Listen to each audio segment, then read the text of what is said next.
buenas noches, mwiriwe jóvenes, en este primer gwaruka makino encuentro gikane juvenil ca mbere paulista. c'ugwaruka paulista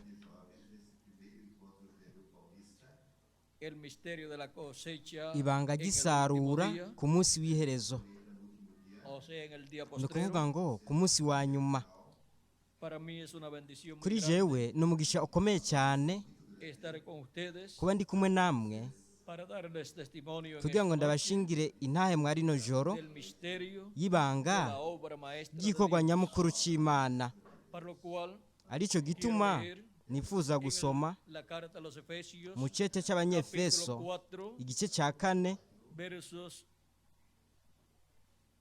4 en umurongo 4 wa al kane 13, kugeza ku murongo wa 13 lo que nos dice San Pablo. ico mutagatifu pawulo atubwira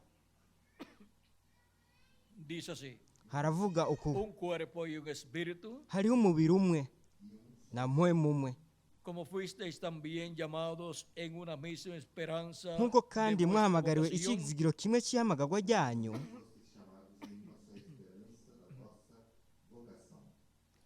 un Señor, hariho umwami umwe una fe, n'ukwizera kumwe no un kubatizwa Dios y Padre kumwe de todos, n'imana imwe el cual es niyo sobre data wa todos twese asumba bose y por todos akoresha y bose en todos. ari muri bose Pero a cada uno de nosotros fue ariko dada umuntu la wese muri gracia twebwe conforme yahawe a la ubuntu medida del don de Cristo. nk'uko tugeregwa ingabire ya kristo Por lo cual dice, nicyo gituma ivuga subiendo a lo alto, iti llevó yaraduze cautiva la aja iyo cautividad hejuru ajanye iminyago y dio dones a los hombres. agabira abantu ingabire Y eso de que subió, ariko iryo jambo ngo yaraduze ni iki que es, sino que también había descendido primeramente mbega ntiryerekana a las yuko yabanje partes más kumanuka bajas ikuzimu de la tierra.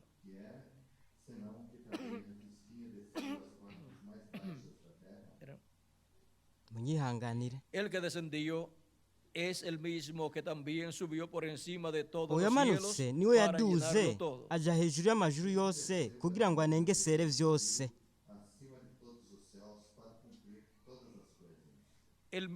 Y él mismo constituyó a unos apóstoles, kandi yahaye bamwe kuba intumwa a otros profetas, abandi kuba abavugishwa nawe a otros evangelistas, abandi kuvuga ubutumwa a bwiza otros pastores abandi kuba abungere y maestros, n'abigisha a fin de perfeccionar a los santos para kugira la ngo obra del abera babone ministerio, gutungana para la edificación del baheze cuerpo de bakore Cristo, igikorwa cyo kugabura ivy'imana hasta que todos lleguemos a la unidad bubake de la umubiri fe wa kristo kugeza aho twese tuzoshikira y del ku conocimiento kubwiranira del Hijo de Dios, ubumwe buva mu kwizera no kumenya umwana w'imana a la medida de la estatura de la plenitud kandi de Cristo, kugeza aho tuzoshikira kuba abantu bakuze no ku rugero rw'ubwinshi para que ya no ukunengesera seamos kwa niños Kristo. fluctuantes, kugira ngo llevados por dushire doquiera de ubwana corriente de doctrina, ntituzungazungishwe n'imipfunda que por estratagema ngo de tujanwe hombres ijya que nino para n'imiyaga engañar yose emplean y'inyigisho con astucia n'amangetengete las y'abantu artimañas del error, n'ubugunge bwabo n'uburyo bwinshi bwo kutuzimiza sino que siguiendo la verdad en amor, ariko tube imvuga kuri crezcamos Turi mu en aquel rukundo, que es la cabeza, dukurire muri we, esto es Cristo, muri byose ari we mutwe niwo kristo de quien todo el cuerpo bien concertado y umubiri we unido wose entre sí por todas las uteranijwe coyunturas, neza ufatanijwe n'ibifashisho by'ingingo zawo zose que se ayuda mutuamente según la actividad propia de cada miembro, nk'uko igihimba cyose gikora ibango cyagerewe recibe su crecimiento para ir kuri we edificándose en amor. niho uronka gukura kwawo ukubakwa mu rukundo Que Dios bendiga su palabra ese imana yaheshe umugisha ijambo ryayo y nos permite entender. kandi ikatwemerera kuritahura mwa rino Nuestro joro tema es ikigwa cyacu el ni misterio de ibanga la obra de Dios, ry'igikorwa nyamukuru de cy'imana la obra maestra de Dios. igikorwa nyamukuru Pueden cy'imana tomar asiento si tienen la bondad. murashobora kwicara nimba mubikunze Dios está realizando imana iriko irakora una nueva creación. ivyaremwe bishasha, Y esa nueva creación kandi ivyo vyaremwe bishasha es una obra maestra de Dios. ni igikorwa nyamukuru c'imana. Y Jesucristo Kandi Yesu Kristo nos dice Apocalipsis capítulo 3, verso aratubwira mu vyeshe 14, Yohana igice ca 3 umurongo wa 21 que es el principio yuko we de la creación de ari Dios. inkomoko y'ivyaremwe n'Imana. Él es un hombre perfecto, We n'umuntu atunganye perteneciente a la nueva creación. wo mu vyaremwe bishasha. Es el primero de la nueva creación. Wewe ni intango y'ivyaremwe bishasha, Es el primero nk'uko de Adamu la antigua creación. ari we wa mbere wo mu vyaremwe vya kera.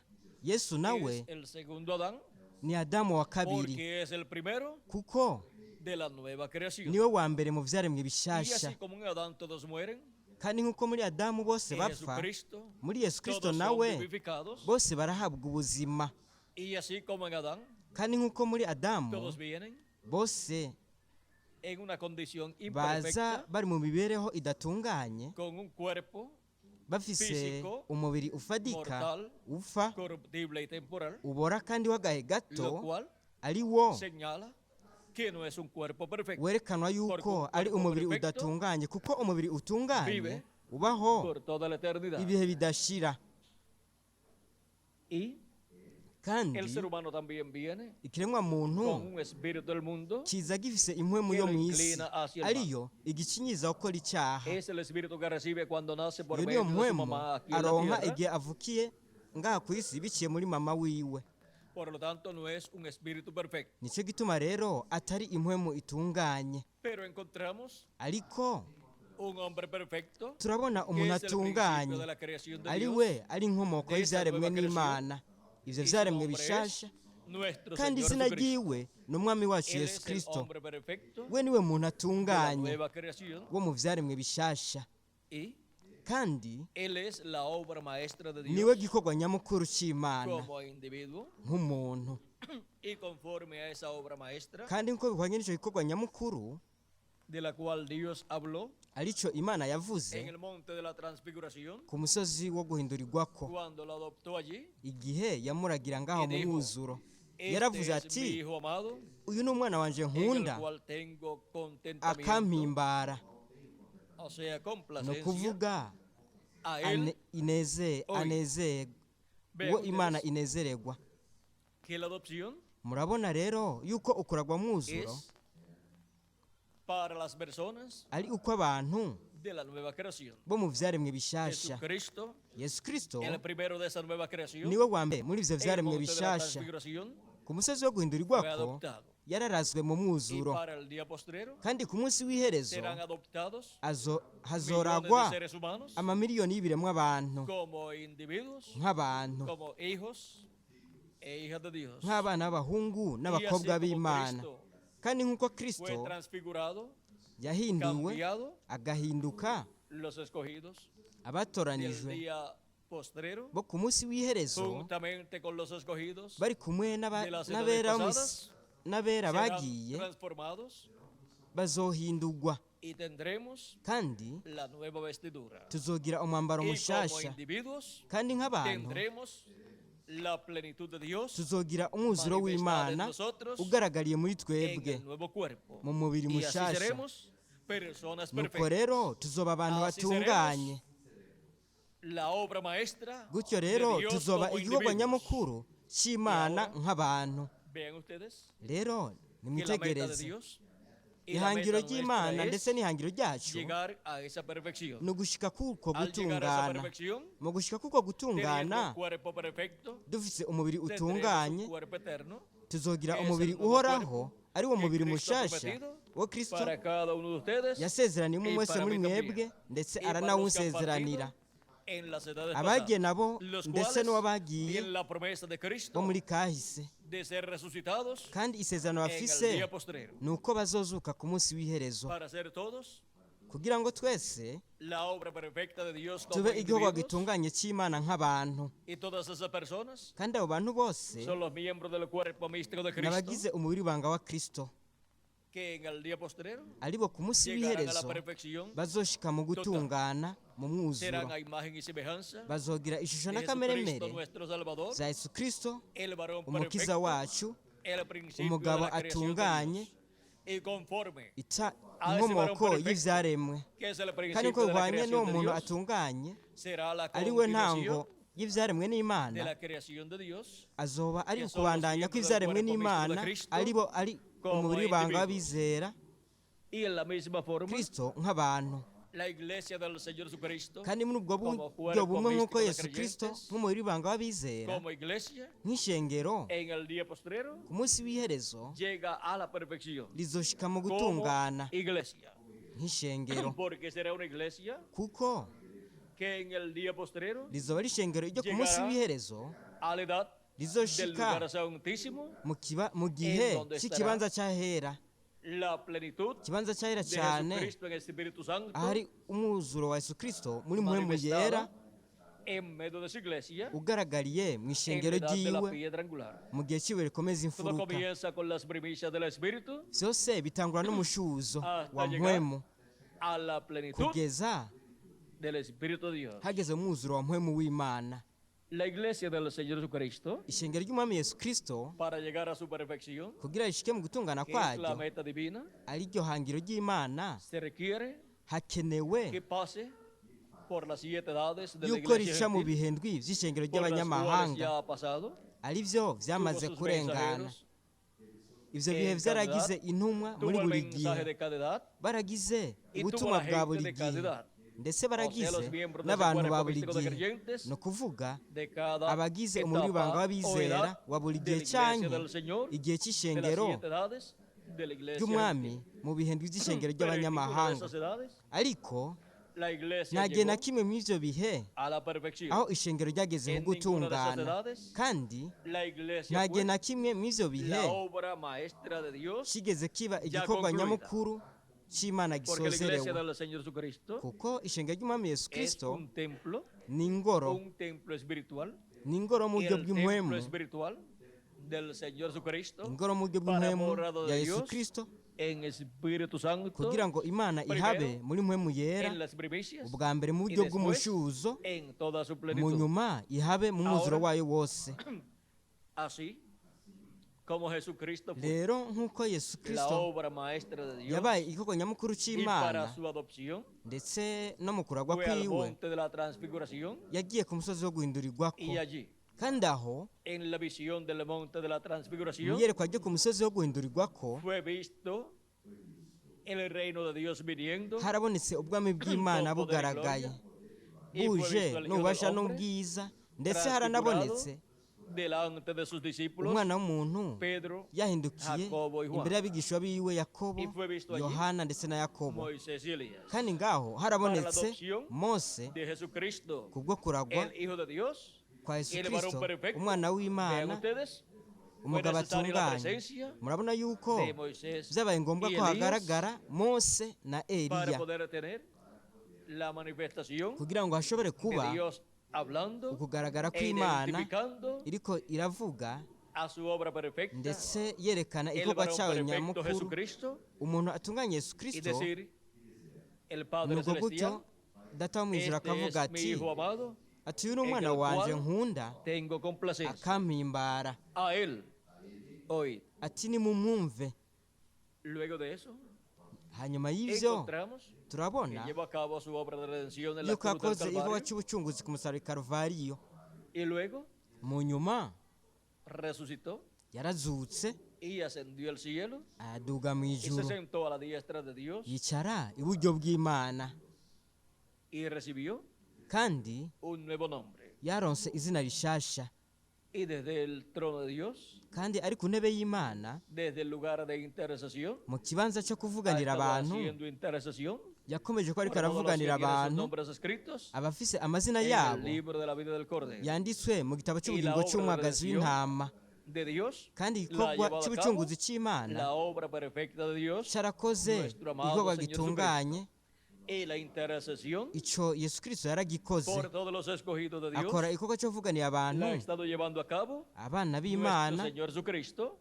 icyo yesu el kirisito cual fue adoptado yakomeje kugikora en el monte de la ari we transfiguración, yaragiwe ku musozi wo guhindurirwako kugira ngo el ministerio agire ubukozi de redención de la cruz del Calvario bw'ubucunguzi ku musaraba i y el karuvariyo ministerio de intercesión hamwe n'ubukozi bwo en el kuvuganira templo abantu que está en el cielo. mu ngoro iri mu ijuru Interceder allí como sumo sacerdote ariko aravuganira abantu ngaho del nk'umuherezi templo que mukuru está en el cielo. wo mu ngoro iri mu ijuru Estar allí como sumo sacerdote ari ngaho nk'umuherezi del mukuru orden celestial, wo mu rutonde que rwo es mu el ijuru orden de Melquisedec. ari rwo rutonde rwa melikisedeki Siendo el Melquisedec que le yesu apareció kirisito ko ari a Abraham, melikisedeki yiyeretse y le dio aburahamu pan y vino, akamuha umutsima na ahora vino lo encontramos rero ubu intercediendo turamubona en el cielo ariko por aravuganira todos los abantu que mu tienen sus ijuru nombres escritos avuganira abafise amazina en el libro yabo de la vida del Cordero, yanditse mu gitabo cy'ubugingo desde cy'umwagazi antes de la w'intama fundación del mundo. uhereye isi itarashyirwaho durante urufatiro todo este tiempo que ha transcurrido de kandi Cristo muri hacia icyo acá, gihe kandi muri icyo gihe cyose kuva ha kuri kristo estado kugeza haciendo ubu intercesión en el cielo yakomeje ko ariko por aravuganira todos abantu los mu que tienen sus ijuru nombres escritos avuganira abantu bafise amazina en el libro de la vida del Cordero, yanditswe mu gitabo cy'ubugingo o sea, en el cy'umwagazi libro de los w'intama siete sellos, ni ukuvuga hasta mu que gitabo entre cy'imatani hasta el indwi último kugeza de los hinjiye escogidos de Dios. kugeza ku wanyuma mu batoranije entrará b'imana En este día postrero, ari we azokwinjira kuri uno en la munsi edad de la piedra w'iherezo angular, mu gihe cy'ibuye La rikomeza edad imfuruka en la cual igihe el cuerpo místico de Cristo aho umubiri w'ibanga wa llega a la kristo perfección ushika mu gutungana cuando llegue igihe el último de los escogidos de Dios. hashika uwa nyuma mu batoranije Llegará a la b'imana total perfección, hazoshika ugutungana mu mwuzuro morará en medio de su iglesia kandi imana izoba mu ishengero en toda ryayo su plenitud, mu mwuzuro wayo wose manifestado en su iglesia, igaragariye en la mu edad ishengero de la piedra ryayo mu gihe cy'ibuye en rikomeza dispensación imfuruka del reino, hamwe n'ikiringo estará cy'ubwami manifestado en medio de su iglesia azoba agaragariye mu ishengero ryiwe por medio de carne humana, biciye mu mubiri en w'umuntu su ángel mensajero, muri marayika wiwe ntumwa llevando a cabo akora las cosas correspondientes a la ibintu tercera etapa bihwanye no y a gukurwa las kwa grandes gatatu maravillas y milagros hamwe n'ibitangaza bikomeye que n'utwumiza ocurrirán en medio de la iglesia de ari byo Jesucristo. bizobera mu ishengero en ry'umwami el yesu día kirisito postrero. ku munsi w'iherezo Estamos nosotros twebwe turi caminando hacia esa meta, turiko turagana kuri iryo hangiro hacia la meta turiko de la tugana perfección, ku ihangiro ryo en donde kugutungana todos aho como twese individuos también nk'abantu vyongeye llegaremos a la perfección. tuzoshika ku Y la iglesia gutungana del Señor Jesucristo kandi ishengero ry'umwami yesu kirisito será totalmente rizoba mu una iglesia mwuzuro perfecta, ishengero una ritunganye iglesia con la plenitud de Dios ishengero rifise manifestada umwuzuro w'imana a través del ugaragaye ministerio biciye mu bukozi que Jesucristo estará operando ubwo yesu kirisito azoba ariko en el arakora día postrero ku munsi a través w'iherezo de su ángel mensajero. biciye muri marayika Y wiwe ahí ntumwa estarán kandi aho Moisés hazoba hari y mose Elías na y eliya Jesucristo. ndetse na yesu Lo kirisito mismo que fue visto vya bindi nyene en el vyaboneka monte de la ku transfiguración. musozi wo guhindurirwako Eso mismo será visto ni navyo nyene en bizoboneka el día postrero ku munsi para w'iherezo nuestra adopción, kubwo kuragwa kwacu para nuestra transformación kubwo guhindurwa kwacu y así llegar a la perfección ndetse como gutyo individuos. tugere gutungana nk'abantu Y la iglesia del Señor Jesucristo kandi ishengero ry'umwami yesu también kirisito como cuerpo místico de naryo nyene nk'umubiri creyentes w'ibanga w'abizera llegar a la perfección rizogeraho con personas gutungana perfectas que hamwe n'abantu tendrán batunganye cuerpos perfectos aribo baza y bafise espíritus imibiri teofánicos itunganye perfectos hamwe n'umubiri wa también. teofaniya utunganye tanto, nawo nyene El cuerpo místico de Cristo haba umubiri w'ibanga como iglesia, w'abizera kristo y cada uno de n'ishengero nosotros como individuos hamwe n'umwe wese muri que twebwe somos también nk'abantu un templo ari de twe Dios como individuos. turi Vean ingoro ustedes, y'imana nk'abantu llegaremos a la perfección, murabona yuko tuzogeraho tendremos gutungana la plenitud de Dios. nuko gutyo tukagira umwuzuro Ahora, w'imana Vean ustedes cómo hemos llegado murabe rero a la edad perfecta ingene twashitse mu gihe donde gitunganye obtendremos como individuos aho tuzorongera la nk'abantu perfección total ugutungana mu y en donde la mwuzuro iglesia del Señor Jesucristo ndetse naho ishengero ry'umwami yesu kirisito obtendrá la rizorongera perfección total ugutungana mu mwuzuro y tendrá kandi sus miembros, su cuerpo místico de creyentes abarigize umubiri w'ibanga w'abizera transformados con bazohindurwa cuerpos eternos. bafise imibiri Esa será la ihoraho primera ocasión iyo azoba ari en inshuro que ya la iglesia mbere del Señor Jesucristo ubwo ishengero ry'umwami yesu kirisito estará en esa condición rizoba riri Porque muri iyo estará mibereho como iglesia kuko rizoba rimeze adoptada nk'ishengero ryarazwe y los miembros del cuerpo místico de kandi creyentes abagize umubiri w'ibanga como w'abizera individuos también estarán nk'abantu adoptados. nabo nyene bazoragwa mu Y la voz mwuzuro de Dios, kandi ijwi ry'imana ¿qué está diciendo? rizoba riko riravuga iki Para la iglesia del Señor Jesucristo, ribwira ishingiro ry'umwami como yesu cuerpo kirisito místico de creyentes, nk'umubiri w'ibanga w'abizera esta es rizoba riko riravuga mi riti iglesia amada, iti iri ni ishingiro A ryanje ella nkunda ati nimuryumve porque en ella kuko muri ryo estará Jesucristo yesu kirisito niho azoba ari manifestado en toda su plenitud ahigaragarije a umwuzuro través wiwe wose de su ángel mensajero, biciye muri que es marayika un wiwe ntumwa miembro de ari su we cuerpo ari místico de umwe creyentes. mu bagize umubiri w'ibanga wiwe w'abizera Y kandi como individuos, Dios dirá de nosotros, kandi nk'abantu imana izovuga estos kuri twebwe son iti mis hijos amados. ataba ni abana banje ellos. nkunda Hoy ati nimubumve estaremos tuzoba perfectos en todo dutunganye el sentido de la palabra, mu mibereho a yose imagen y semejanza de dufise nuestro amado ishusho n'akameremere Señor Jesucristo. z'umwami wacu Ahora yesu mire kirisito cómo ha rero comenzado la obra nimwitegereze maestra de Dios. ingene igikorwa nyamukuru kizoba En la kimeze misma forma muri bwa buryo en nyene que comenzó Jesucristo, nk'uko la vyatanguye obra kuri yesu maestra de kirisito Dios. hagatangwa igikorwa nyamukuru Jesu c'imana yesu kirisito Comenzó con su cuerpo teofánico, yatangwa hamwe n'umubiri we wa teofaniya siendo creado por Dios. uremwe n'imana Y luego mu nyuma su cuerpo umubiri wiwe físico ufadika siendo creado por Dios. uraremwa Y n'imana cada uno como individuo, ndetse na buri muntu wese nk'umuntu w'igiti ciwe buri watoranijwe vean n'imana ustedes, nimwitegereze ha comenzado la obra de Cristo en la persona haratangwa igikorwa cya kirisito al mu creer en muntu Jesucristo y lavar mu nuestros kwizera yesu pecados en la kirisito sangre de Cristo. tukoza ibyaha byacu mu maraso ya kirisito mwe mu wa Ha kirisito venido a nosotros yaraje muri y ha twebwe producido kandi el nuevo nacimiento. yarakoze Y nos ha ukuvuka dado ubugira kabiri el espíritu teofánico kandi de la yaraduhaye sexta umwe mu wa dimensión. teofaniya wo mu Y buringane así bwa gatandatu comenzó kandi la gutyo obra maestra de haratangwa Dios igikorwa nyamukuru en cada uno de cy'imana nosotros muri umwe wese muri como twebwe individuos. nk'abantu y en la iglesia del Señor kandi Jesucristo ishengero ry'umwami yesu como kirisito cuerpo místico de creyentes, nk'umubiri w'ibanga al w'abizera tener en su seno mu kugira sus mu gikiriza miembros cyayo con sus cuerpos teofánicos, abarigize o nk'umubiri sea, w'ibanga nacidos de w'abizera nuevo, ni ukuvuga abavutse ubugira kabiri pues tiene nuko rero esa primera etapa riba rifite intambuko ya de la mbere teofanía ya teofaniya manifestada igaragariye en medio de ellas. muri bo O sea que tiene ni ukuvuga sus miembros, yuko el cuerpo abarigize místico de creyentes, umubiri w'ibanga w'abizera con sus cuerpos teofánicos. bafite O sea que imibiri la yabo ya iglesia del Señor teofaniya ni Jesucristo ukuvuga ishengero ry'umwami se yesu kirisito encuentra en la etapa gisanga de mu la ntambuko teofanía y'igihe del cya día de teofaniya Pentecostés nko ku munsi wa Africa. panekoti kuva kuri Para ku munsi wa que el día panekoti kugeza ubu tener ku munsi w'iherezo la manifestación kugira ngo rigire de la plenitud de Dios en cuerpos ukugaragara eternos, mwuzuro en los bafise imibiri cuerpos ihoraho eternos mu mibiri de ihoraho los miembros del cuerpo místico de Cristo, abagize umubiri w'ibanga que w'abizera serán kirisito transformados, aribo bazohindurwa los que estamos viviendo twebwe y abariko serán twebwe turiko resucitados turabaho los que partieron en el ndetse pasado. n'abagiye muri kahise nabo Ahora bakazuka vean rero cómo esta obra maestra nimurabe de Dios ingene igikorwa nyamukuru c'imana tendrá en medio de ella lo muri mismo cyo que tuvo hazoba hari el primer hijo de nka Dios, vya bindi vyari mu mwana wa mbere w'imana ari we yarazwe mu la obra mwuzuro maestra de Dios, igikorwa nyamukuru Jesucristo. c'imana yesu kirisito así como Jesucristo subió nk'uko yesu kirisito al monte yaduze de la ku transfiguración musozi wo guhindurirwako para ser adoptado. kugira ngo aragwe mu mwuzuro La iglesia del Señor Jesucristo como ishengero cuerpo ry'umwami yesu kirisito wo místico, muri banga w'abizera riraduga mu gihe cy'ibiri rikomeza a imfuruka medida que iba subiendo, uko rigenda riraduga fue pasando rigenda por riraca las diferentes edades. mu ntambuko Así como zitandukanye Jesucristo nk'uko yesu iba kirisito subiendo yagiye araduga hasta llegar kugeza al ashitse lugar mu kibanza donde iba a ser adoptado. aho yari agiye Y kuragirwa la iglesia del Señor Nishi- Jesucristo n'ishengero ry'umwami ha ido yesu subiendo kirisito de edad en edad ryagiye riraduga uva mu hasta gihe uja mu llegar a la kindi edad kugeza rigeze mu en que gihe será adoptada. aho La riragirwa edad de la piedra angular, igihe cy'ibiri donde rikomeza estará imfuruka el ministerio ahazoba hari de ubukozi Moisés y Elías bwa mose n'ubwa manifestado eliya como fue bugaragaye visto nk'uko en el monte de la byabonye ku transfiguración, musozi wo en guhindurirwako el Hijo de Dios, mu mwana que fue w'imana adoptado. yarazwe En mu esa obra mwuzuro maestra de Dios, muri icyo gikorwa nyamukuru que fue cy'imana adoptada allí cyarazwe en el monte de la transfiguración.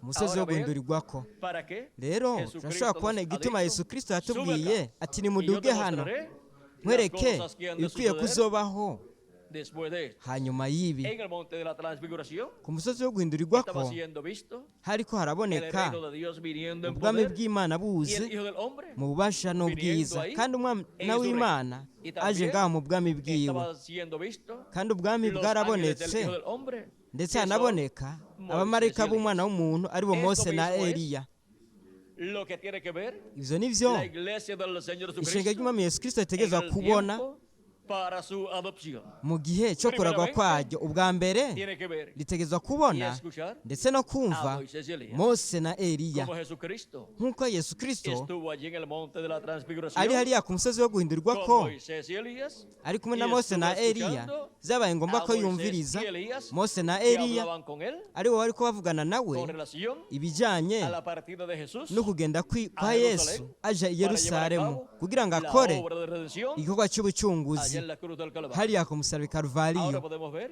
rero turashobora todas kubona las cosas ibintu que byose fueron habladas ibyo bariko allí baravugana bavuganira Dios ngaho por Moisés y Elías. mose na Las eliya cosas babwira umwana que iban a w'imana suceder byari ibintu en aquellos días. bigiye kubaho muri ijya Las minsi cosas relacionadas ibintu bifitaniye a la isano obra de redención n'igikorwa cy'ubucunguzi de Cristo cya kristo en su primera venida mu kuza kwiwe kwa como mbere Cordero de Dios. nk'umwagazi w'intama Y para el día w'imana postrero, ku munsi w'iherezo naho por medio de los ministerios biciye mu de bukozi Moisés y Elías, bwa mose de na los dos eliya olivos, ubukozi de los dos bw'imyera candeleros yibiri de oro, ubukozi bw'ibitego kw'amatara de bibiri los bya zahabu ángeles del Hijo del Hombre, ubukozi bw'abamarayika b'umwana w'umuntu le estará siendo revelado a la iglesia de Jesucristo ishenga ry'umwami yesu kristo riba ariko rirahishurirwa la obra de reclamo igikorwa que cyo Jesucristo kwisubiza icyo yesu kristo estará llevando a cabo azoba ariko en arakora este día postrero. kuri uno munsi w'iherezo Obra que lleva a igikorwa cabo Jesucristo cyo yesu kristo como Rey de Reyes azoba ariko y arakora Señor nk'umwami de los w'abami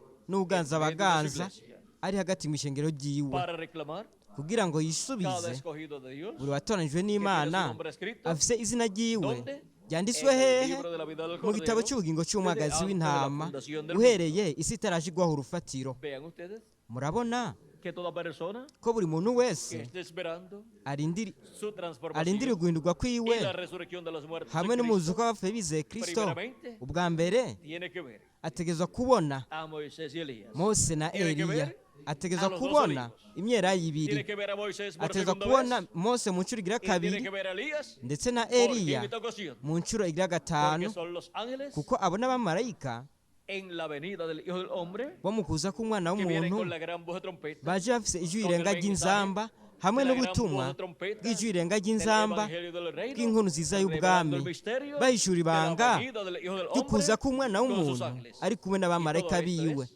kandi ibyo byose para la adopción ni ibyo mu de la kuragwa obra maestra de Dios, kw'igikorwa nyamukuru para la adopción cy'imana kubwo de la kuragwa iglesia del Señor kw'ishengero Jesucristo, ry'umwami yesu kristo y para la adopción de ndetse los no kubwo miembros del kuragwa cuerpo místico de kw'abagize Cristo, umubiri w'ibanga que w'abizera somos todos kristo nosotros, ari bari los twebwe que vivimos twese en este tiempo, ababaye mwa y kino los que gihe partieron ndetse hamwe en las n'abagiye edades pasadas. bo mu bihe Y para la byarenganye adopción kandi kubwo kuragwa del ángel kwa del marayika Señor Jesucristo, w'umwami yesu kristo de la edad de la piedra angular mu gihe y cy'ibikomeza imfuruka dispensación del reino. hamwe n'ikiringo cy'ubwami Porque así, kuko gutyo como la iglesia del Señor Jesucristo, nk'uko ishengero ry'umwami yesu necesita ser kristo adoptada, rikeneye kuragwa y mwuzuro así como cada uno de ni ustedes nako n'umwe wese muri necesitan twebwe ser adoptados, akeneye kuragwa mu el ángel mwuzuro del Señor Jesucristo ndetse na marayika w'umwami yesu también kristo necesita nawe ser nyene adoptado arakeneye para ser kuragwa colocado kugira ngo sobre todos los bienes de su ashigwe Señor y mu bintu sentarse by'umwami wiwe con ndetse Cristo yicarane en na su trono, kristo ku ntebe yiwe en el y'ubwami trono de David. ku ntebe y'ubwami ya dawidi Pero ahora podemos ver nimunyihanganiye rero ubu turashobora kubona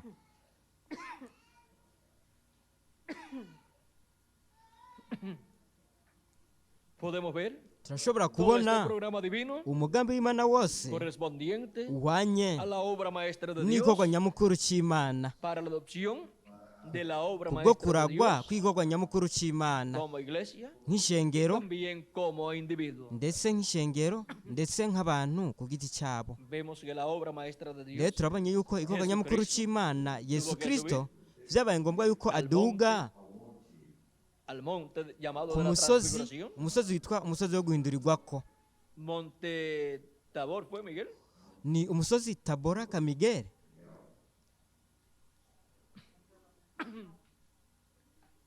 Monte de la transfiguración se le umusozi llama. witwa umusozi wo guhindurirwako Pero ¿cuál monte fue Miguel? ariko wari uwahe musozi ga Migere? Bueno, vamos a llamarlo Rero reka el monte de tuwite la transfiguración. umusozi wo Ahora guhindurirwako. podemos conseguir Rero turashobora kubona ir al monte de la transfiguración. ndetse no kuja ku En este musozi día postrero kuri uno munsi w'iherezo, tendríamos que ir. Si lo buscamos literalmente, mu gihe tworondera mu buryo bufatika allá a la tierra de byaba Israel. ngombwa ko tuja mu gihugu cya Para Isirayeli kugira ngo turindire adoption. ukuragwa kwacu, Pero no hay que ir allá. ariko ntibikeneye ko tuja hariya kuko Imana irafise El umusozi, monte del cual la umusozi piedra no cortada de ari wo manos ibuye que vio ridashikiwe el profeta n'ukuboko Daniel k'umuntu uwo y el rey umubwishwa Nabucodonosor n'Imana Daniyeli yabonye Ese ndetse monte n'umwami Nebukadineza es el yabonye. monte de la Uwo transfiguración. musozi ni umusozi wo cual guhindurirwako, La iglesia del Señor Jesucristo ari wo ishengero ry'umwami Yesu Kristo y de edad en edad ridugako Ha estado uva mu subiendo gihe uja mu kindi, a ese monte. ryakomeje ko ariko riraduga kuri uwo musozi, Monte Hermón. umusozi Herumoni.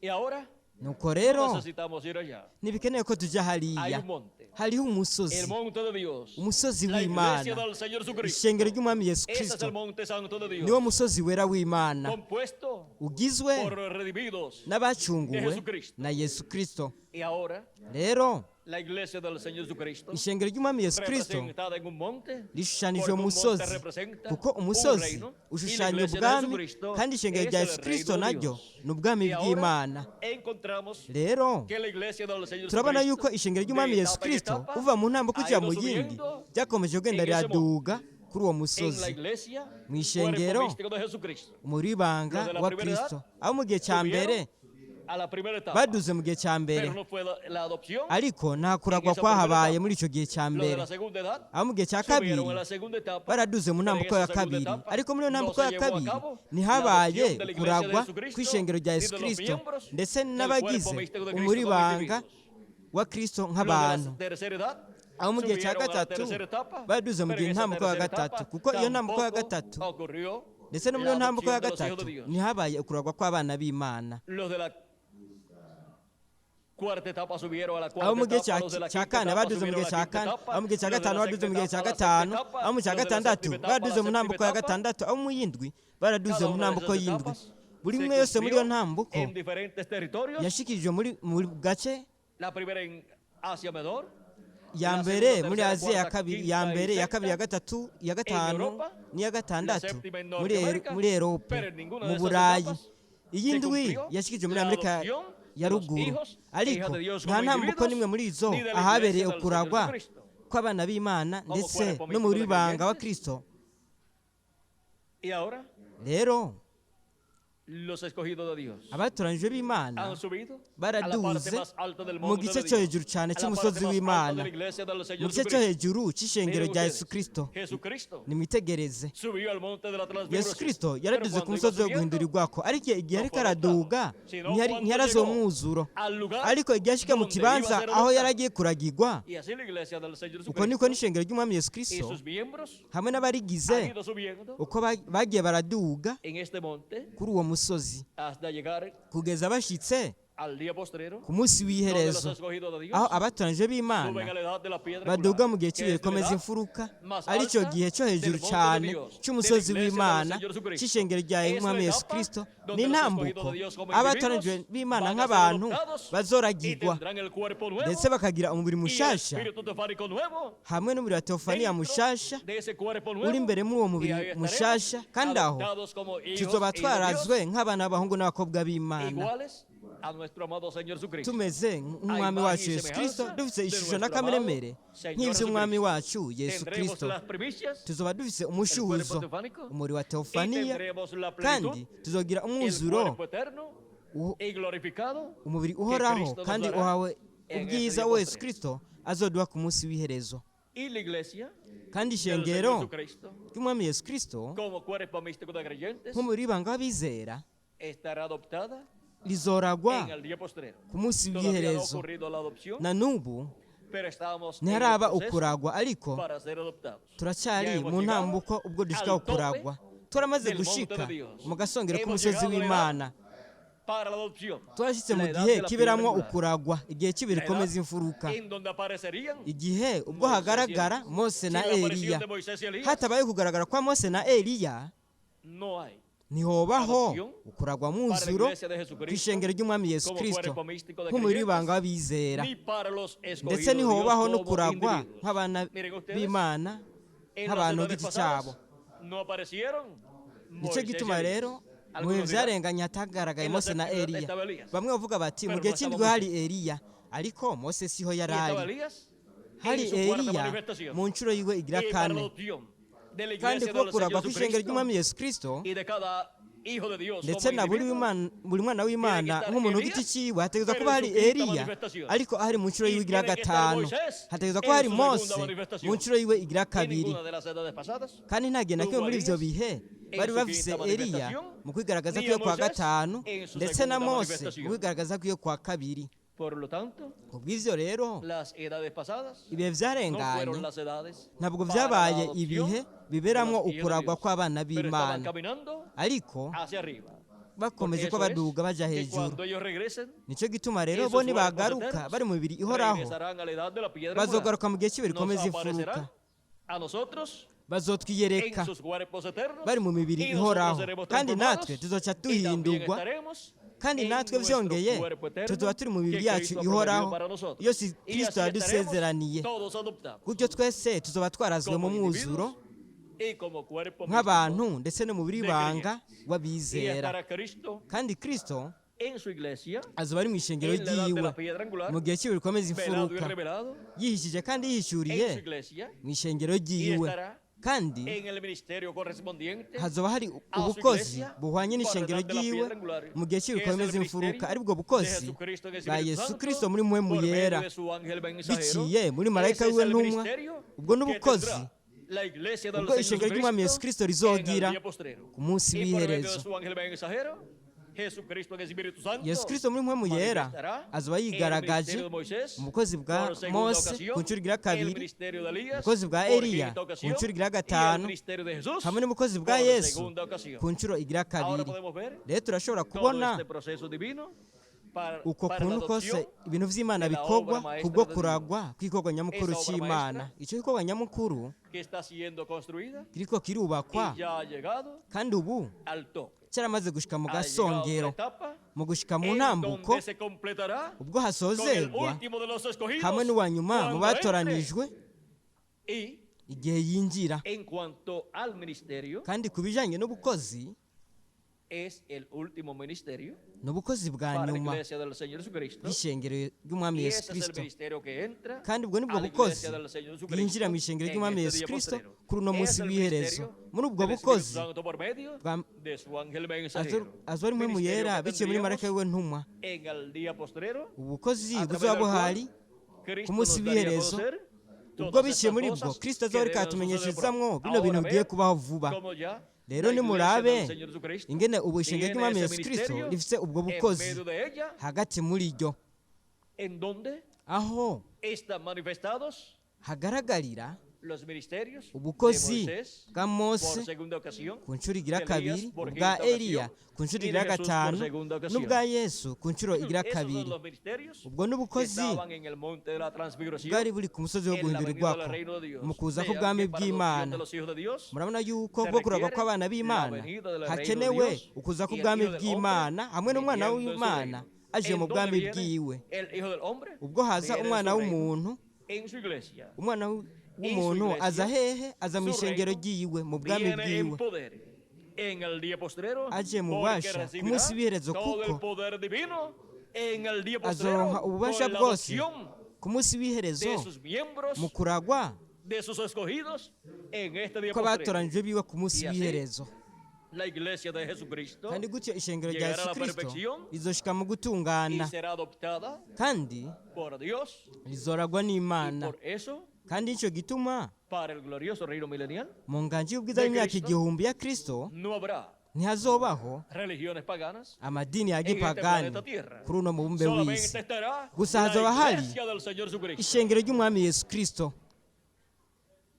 Y ella será kandi ryo la esposa del Cordero. azoba ari wo mugeni w'umwagazi Ella w'intama es kandi ryo la mujer amada niwe mukobwa con akundwa la cual ari we Jesucristo yesu kristo se une. yiyunga nawe La unión ukwiyunga matrimonio canke o ubukwe bodas canke ubukwe es la unión uko de un hombre y ni de una ukunga mujer que se ubumwe aman, k'umugabo n'umugore bakundana y las bodas kandi de ubukwe Cristo bwa kristo con su iglesia hamwe n'ishengero es la ryiwe unión de Cristo ni con su ukwiyunga kwa iglesia, kristo yiyunga n'ishengero en donde ryiwe llegaremos aho todos a ser a imagen twese hazogira ubwo tugira y ishusho na semejanza de kameremere Jesucristo. vya yesu kristo y así kandi gutyo estaremos tuzoba plenamente casados con Cristo mu mwuzuro twubakanye na kristo y tendremos kandi su nombre eterno tuzogira izina ryiwe rihoraho todos nosotros twebwe twese como individuos y nk'abantu también la iglesia de Jesucristo ndetse como cuerpo n'ishengero místico rya yesu kristo de nk'umuri creyentes. w'ibanga w'abizera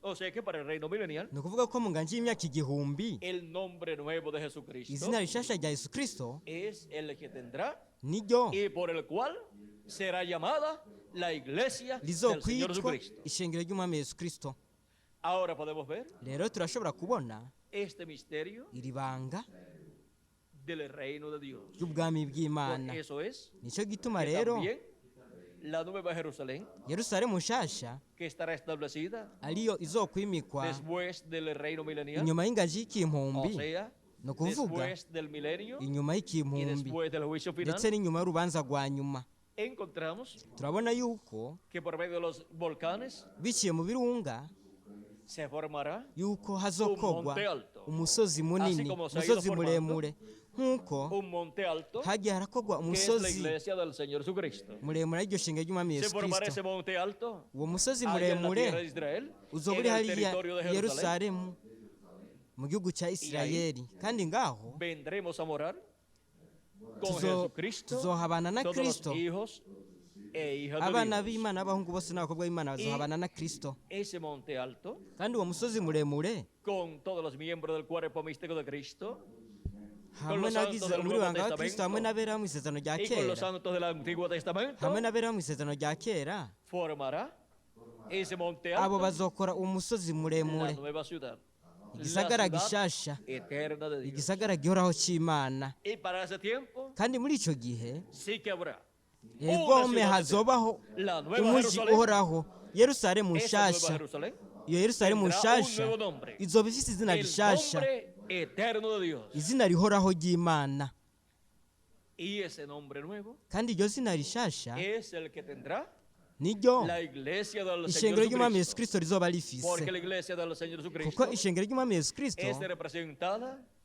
en Jerusalén. rishushanijwe muri yerusalemu Jerusalén, byongeye la nueva Jerusalén, yerusalemu desciende yerusalemu del cielo de nshasha Dios, ariyo imanuka mu ijuru es riva la ku esposa del Cordero. uwo La ni iglesia del Señor umugeni Jesucristo, w'umuhagazi w'intama del cielo ishengero desciende, ry'umwami yesu kristo los habitantes rimanuka que riva mu habitarán ijuru hamwe n'abazoba en esa baba ciudad, muri icyo en gihugu ese monte alto, muri uwo literal, kuri uwo que musozi será levantado muremure por uzoba medio de los ufadika volcanes uzoba wakozwe que biciye mu estarán en birunga erupción aribyo bizoba después del reino milenial, mu kuruka kw'ibirunga inyuma y'inganji y'ikimpumbi que se lleva a cabo el juicio final. inyuma y'uko haba Donde esta tierra urubanza rwa nyuma pasará por una etapa de iyi bautismo si izoca mu ntambuko w'umubatizo en toda su plenitud, mu mwuzuro wayo wose bautismo en fuego.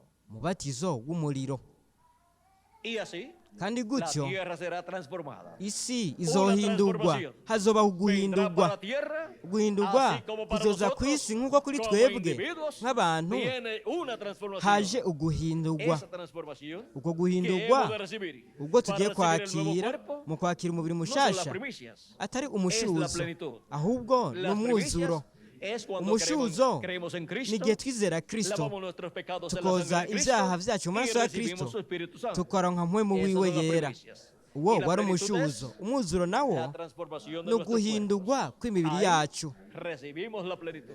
aho tuba Recibimos turonse esa umwuzuro transformación.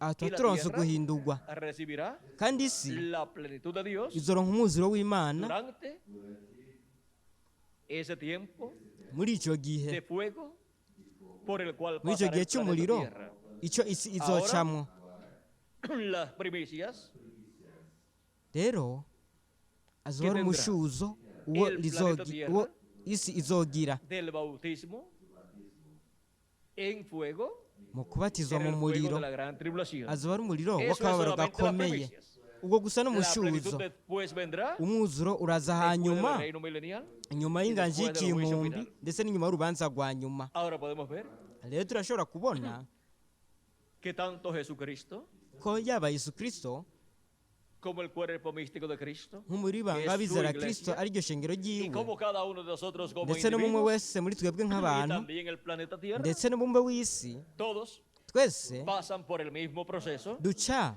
Para mu llegar ntambuko imwe a hacer una obra kugera maestra de ubwo Dios tuba igikorwa nyamukuru Y ser cy'imana adoptado ndetse en el reino de Dios. tukaragwa El mu planeta bwami Tierra. bw'imana Llegar a ser umubumbe w'isi un planeta perfecto uzohinduka umubumbe y ser utunganye adoptado kandi para morada de uzoragwa Dios kugira ngo en imana toda su plenitud iwubemo mu muzuro en wayo la Nueva wose Jerusalén, ibe que estará muri yerusalemu en el nshasha territorio ariyo izoba iri que mu hoy gace llamamos ako ubu Jerusalén. twita Ahora yerusalemu vean rero cómo será la adopción murabona ingene de este kuragwa planeta kuzomera Tierra para k'uyu morada mubumbe de w'isi Dios kugira ngo imana ihabe en toda su plenitud mu mwuzuro wayo para wose ahí estar kugira ngo la ibe iri séptima ngaho dimensión kugira ngo manifestada ngaho habe hari uburinganire bw'indwi en este buhagaragariye monte alto, kuri uwo musozi munini en donde estará ahazoba hari Jesucristo con su iglesia, yesu kirisito ari kumwe n'ishengero el cual ryiwe es la nueva Jerusalén. ariyo ari de la yerusalemu cual nos musha habla ariwo El libro del Apocalipsis. tubwirwa mu gitabo cy'ibyahishuriye Si yohana alguien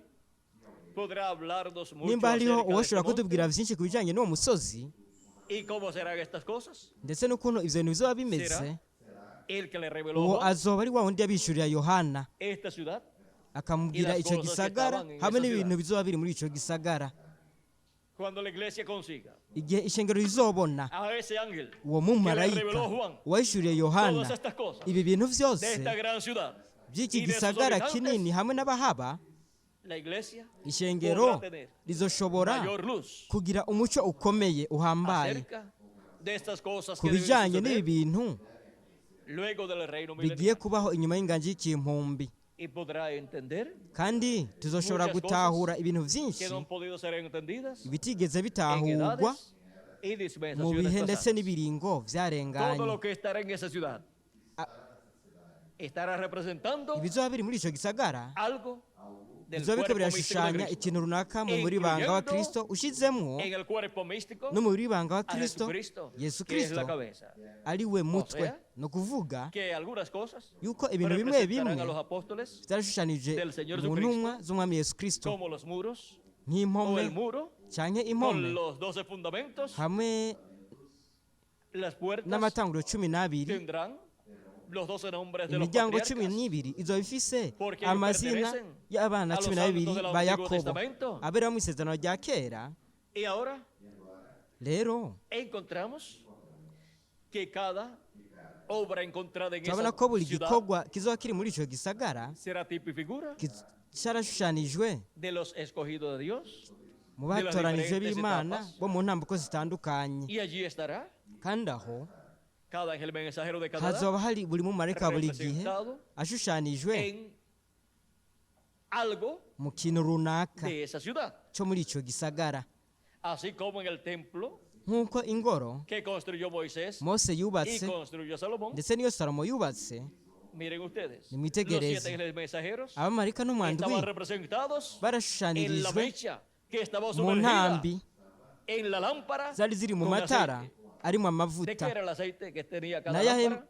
mavuta buri Miguel? tara ryari ririmo Aceite de oliva. yari amavuta La y'umwelayo iglesia del ya Señor erayo Jesucristo no se ishengero puede ry'umwami separar yesu kirisito de los 2 olivos ntishobora kwitandukanya n'imyelayo porque el ibiri aceite kuko de los amavuta 2 olivos y'imyelayo es el mismo aceite, niyo el mavuta mismo Espíritu Santo ni mpwemu que ha yera estado pasando wa por wundi las diferentes yagiye edades araca mu de ntambuko la iglesia zitandukanye y z'ishengero estar en el día postrero en los 2 ry'abanyamahanga olivos.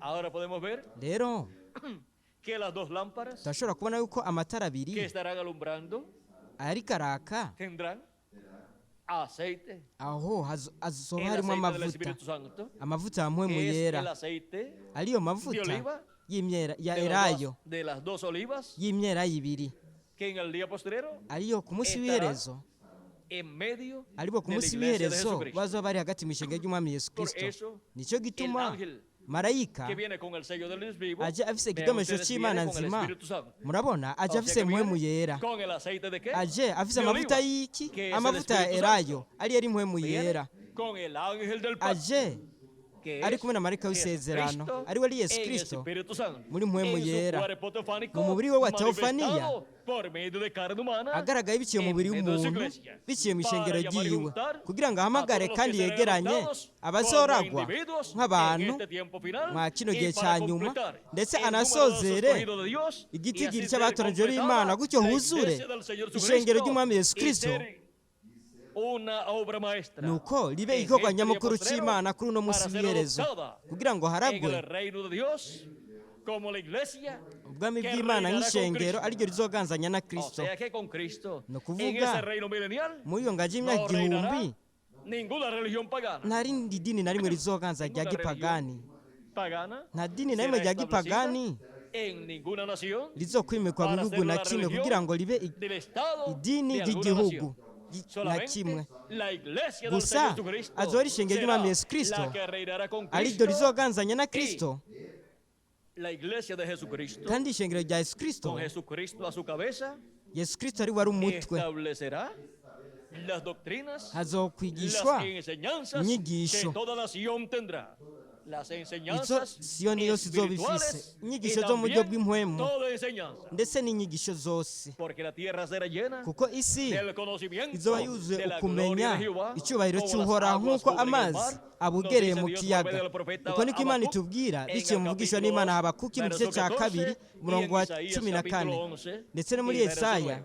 igice La cya tierra 11 será llena del conocimiento de la gloria de Jehová, isi izo como las yuzuye aguas cubren el mar. Será ukumenya llena icyubahiro de cy'uhoraho la nk'uko segunda venida amazi de Cristo abugereye mu y el kiyaga conocimiento ubumenyi bwo kuza kwa del kabiri kwa kristo cumplimiento hamwe n'ubumenyi de su segunda venida. bwo kuza kwiwe kwa ¿Dónde estaba la kabiri gloria de Jehová? none ni he hari En el hari tabernáculo ubwiza que construyó bw'imana Moisés mu ngoro y el yubatswe na templo que mose construyó hamwe no Salomón mu en el lugar santísimo. mu ngoro yubatswe na salomo la enseñanza bwari buri mu kibanza De cyahera la gloria de cyane Dios manifestada kandi en el inyigisho lugar z'icyubahiro santísimo cy'uhoraho zizoba ziri era mu la kibanza enseñanza cyahera más cyane grande que izo podía zizoba ari ser inyigisho enseñada zikomeye al pueblo hebreo. izizoshobora Allí kwigishwa estaba el ihanga maná también ry'abaheburayo escondido. aho kandi hari Allí hari estaba la manu presencia de Dios yanyegejwe manifestada. aho hari hari ugaragara kw'imana Allí estaban los dos querubines de oro. aho hari abakerubi babiri Y todo eso b'izahabu es tipo y figura kandi ibyo de las byose cosas que Jesucristo tendrá byarashushanije en ibintu su yesu kristo iglesia, azoba en la afise edad mu de la ishengero piedra angular, ryiwe en este mu gihe día cy'ibere rikomeza postrero, imfuruka ku munsi w'iherezo materializada en carne humana, bigaragarije en mu mubiri seres w'umuntu humanos. mu biremwa abantu Ahora, rero para este día postrero, kuri uno munsi w'iherezo hemos llegado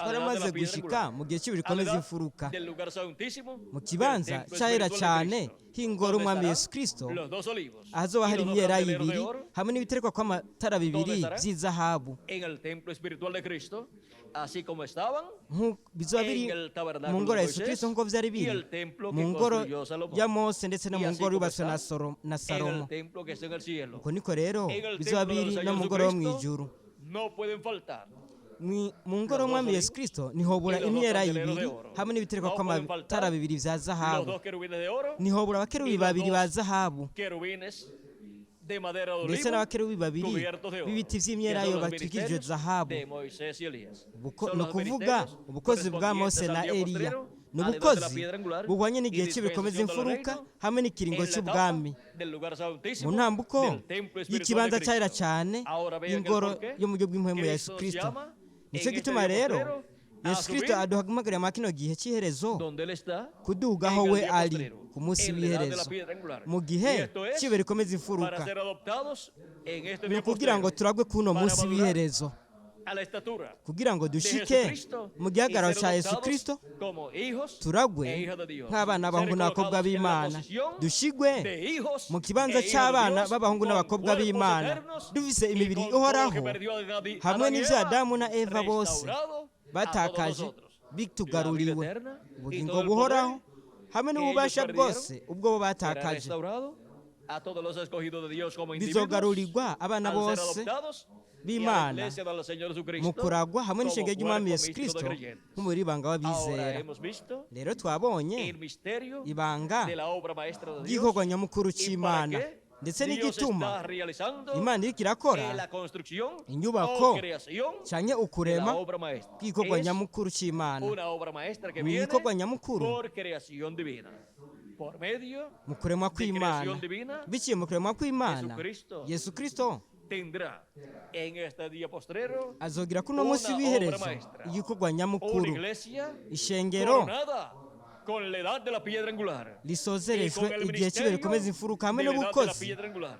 bwo mu gihe El cy'ibihe ministerio rikomeza de Jesucristo imfuruka y del Espíritu ubukozi Santo bwa yesu kristo por muri mwe mu medio de su yera ángel biciye mensajero. muri marayika wiwe ntumwa Ese ministerio ubwo bukozi y ese ángel mensajero hamwe n'uwo mumarayika en ntumwa el día postrero ku munsi w'iherezo llegará a la perfección bizoshika mu gutungana azoragwa y todos nosotros, kandi natwe twese todos los escogidos de Dios, abatoranijwe b'imana también serán adoptados. natwe tuzoragwa Y la iglesia del Señor Jesucristo kandi ishengero ry'umwami yesu kristo quedará también adoptada naryo rizoragwa para poder reinar con Cristo kugira ngo rishobore kuganzanya na por 1000 kristo años mu nganje y y'imyaka luego igihumbi por toda la mu eternidad. nyuma n'ibihe bidashira Y nosotros como individuos kandi natwe también nk'abantu poder reinar tuzoshobora con kuganzanya na Cristo kristo por 1000 años imyaka y luego igihumbi por toda la mu eternidad. nyuma n'ibihe Y para bidashira su ángel mensajero kandi kuri marayika wiwe reinar ntumwa con Cristo por 1000 ashobore años kuganzanya y luego por toda nawe la imyaka eternidad. igihumbi mu nyuma n'ibihe Sentándose bidashira con Cristo en su trono, yicaranye na porque esa es kristo una promesa ku de ntebe Cristo. yiwe y'ubwami kuko Al ni que isezerano rya venciere, kristo ngo yo le daré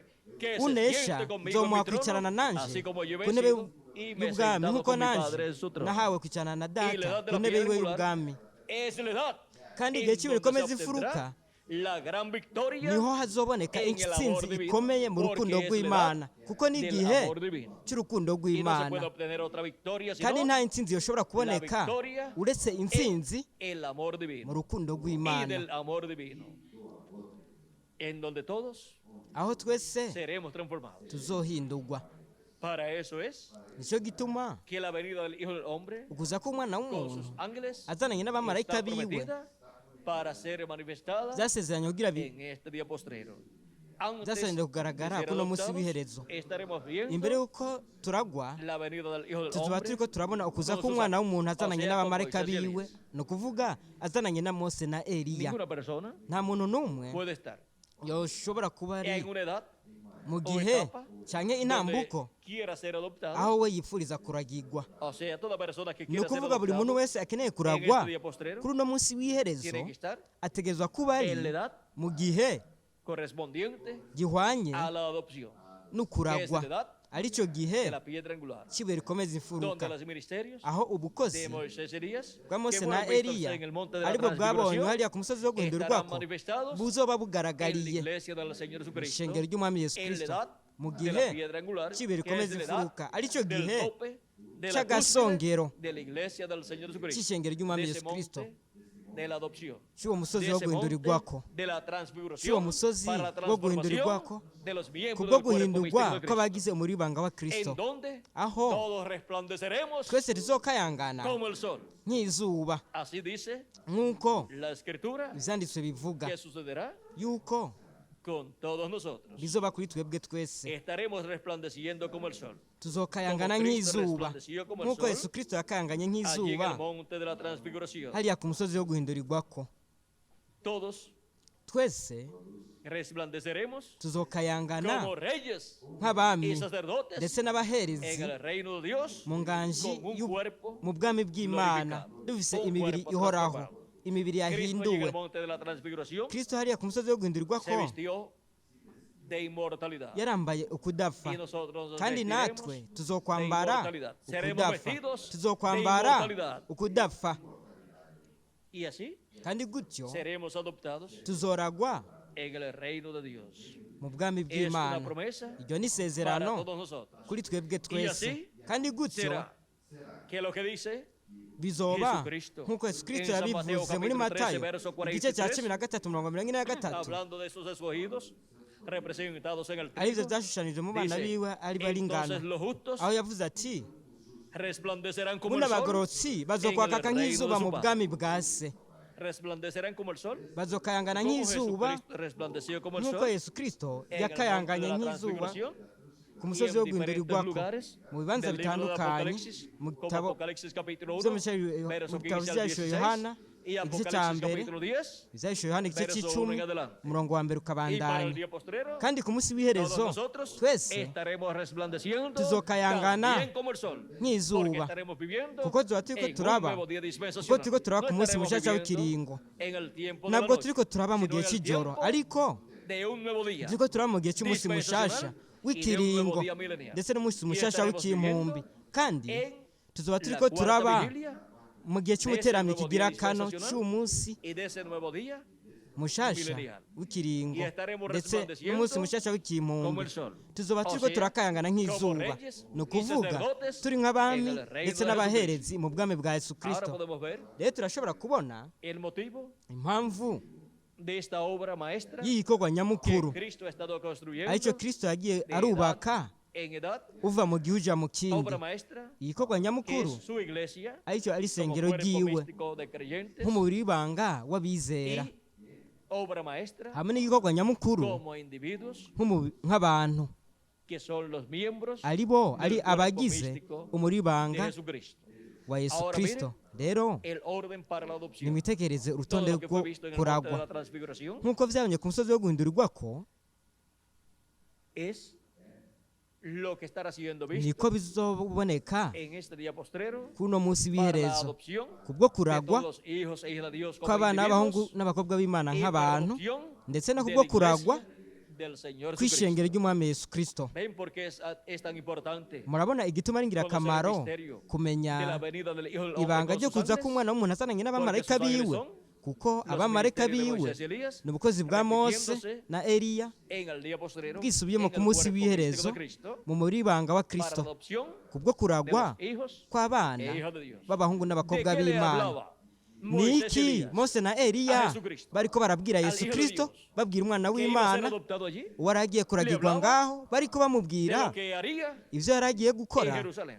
ivyo yari agiye de la obra gukorera que i llevaría a yerusalemu cabo igikorwa yari agiye allá en gukora Jerusalén. hariya i ¿Y de yerusalemu qué nos estará hablando? none ni ikibazo El bariko ministerio de baratubwira Moisés y Elías. ubukozi bwa mose En na el día eliya postrero. ku munsi w'iherezo En la edad para la adopción, mu gihe kiberamo Nos kuragwa estará hablando baza bariko de baratubwira las cosas ku bintu que serán hechas bizokorwa allá en la tierra de Israel. hariya mu gihugu cya Allá en isirayeli Jerusalén. hariya Nos muri estará isirayeli hablando de baza bariko nuestra adopción baratubwira ku kuragwa y de kwacu la obra hamwe que será n'igikorwa llevada a cabo kizoba kiriko cuando kirakogwa estemos adoptados. igihe tuzoba twarazwe mu mwuzuro obra igikorwa Que será llevada a cabo kizoba kiriko kirakogwa para la conversión del kubwo pueblo hebreo. guhindura ihanga a ry'abaheburayo turihindura Obra kuri que será kristo llevada a cabo igikorwa en el día postrero kizokogwa ku munsi cuando w'iherezo estemos transformados igihe tuzoba y estemos twahinduwe aquí turi en ngaha esa etapa muri iyo de ntambuko 30 a 40 y'iminsi días 30 kugeza kuri 40 en donde el pueblo hebreo aho ihanga ry'abaheburayo bazobona la plenitud de Dios umwuzuro w'imana manifestada en su cuerpo místico de ugaragariye mu creyentes, mubiri we w'ibanga en su iglesia w'abizera en la edad de la mu piedra ishengero angular, ry'iwe mu gihe cy'ibiri y rikomeza verá imfuruka la plenitud de kandi Dios bazobona umwuzuro manifestada w'imana ugaragariye en su ángel mensajero, muri marayika wiwe y ntumwa verá la plenitud de Dios kandi bazobona umwuzuro manifestada w'imana en cada uno de ugaragariye ustedes muri también. umwe wese muri mwebwe O sea que namwe verá la plenitud de ni ukuvuga Dios yuko bazobona en umwuzuro su w'imana cuerpo místico de creyentes. mu mubiri we w'ibanga Porque estará w'abizera viendo kuko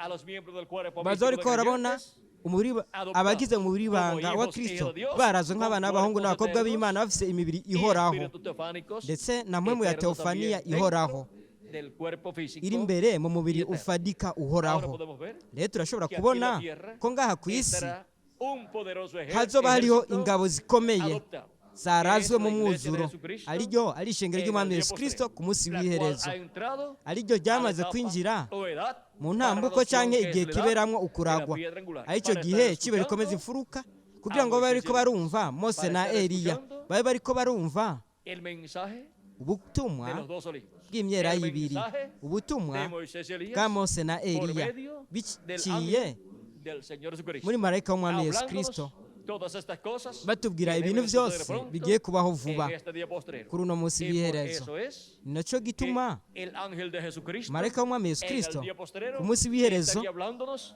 azoba ariko tanto aratubwira del pueblo hebreo ku bijyanye y la forma en que el pueblo hebreo abaheburayo n'abaheburayo ndetse n'ingene abaheburayo bazokwakira recibirá kristo como rey de reyes bazomwakira y señor de nk'umwami señores w'abami n'uganza en su obra de abaganza reclamo. mu gikorwa cyiwe cyo kwisubiza Y al iziwe pueblo hebreo kandi ihanga le serán ry'abaheburayo abiertos sus ojos espirituales bazokingurwa amaso yo mu buryo y bw'impwemu despertará kandi en un nuevo día bazokwikangurira dispensacional umunsi mushasha y w'ikiringo entrará kandi al reino de Dios. bazokwinjira mu bwami Y así bw'imana entrará kandi gutyo al programa divino. bazokwinjira mu mugambi Y el w'imana pueblo hebreo kandi ihanga ry'abaheburayo nk'igihugu será adoptado rizoragwa mu mwuzuro durante el reino milenial. mu nganji y'igihumbi Será el territorio kizoba donde ari estará el trono de kazoba ariko Cristo, gace el azoba hari trono del intebe y'ubwami ya Mesías, kristo intebe ya yesu kristo la capital ndetse umugwa mukuru del reino de Cristo, w'ubwami bwa de kristo ese reino milenial, bw'iyo nganji y'igihumbi Jerusalén, azoba ari yerusalemu y el territorio de Israel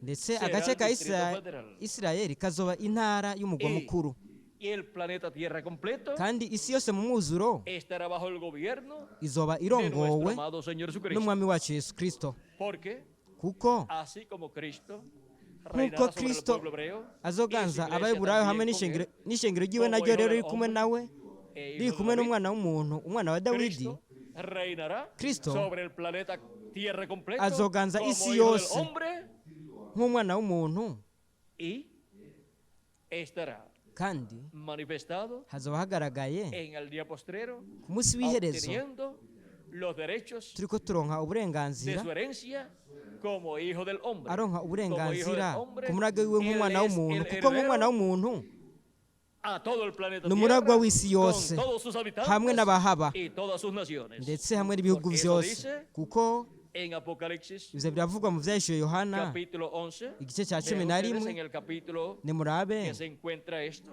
aho Este es ivyo el biri capítulo ni mu de los gice dos olivos.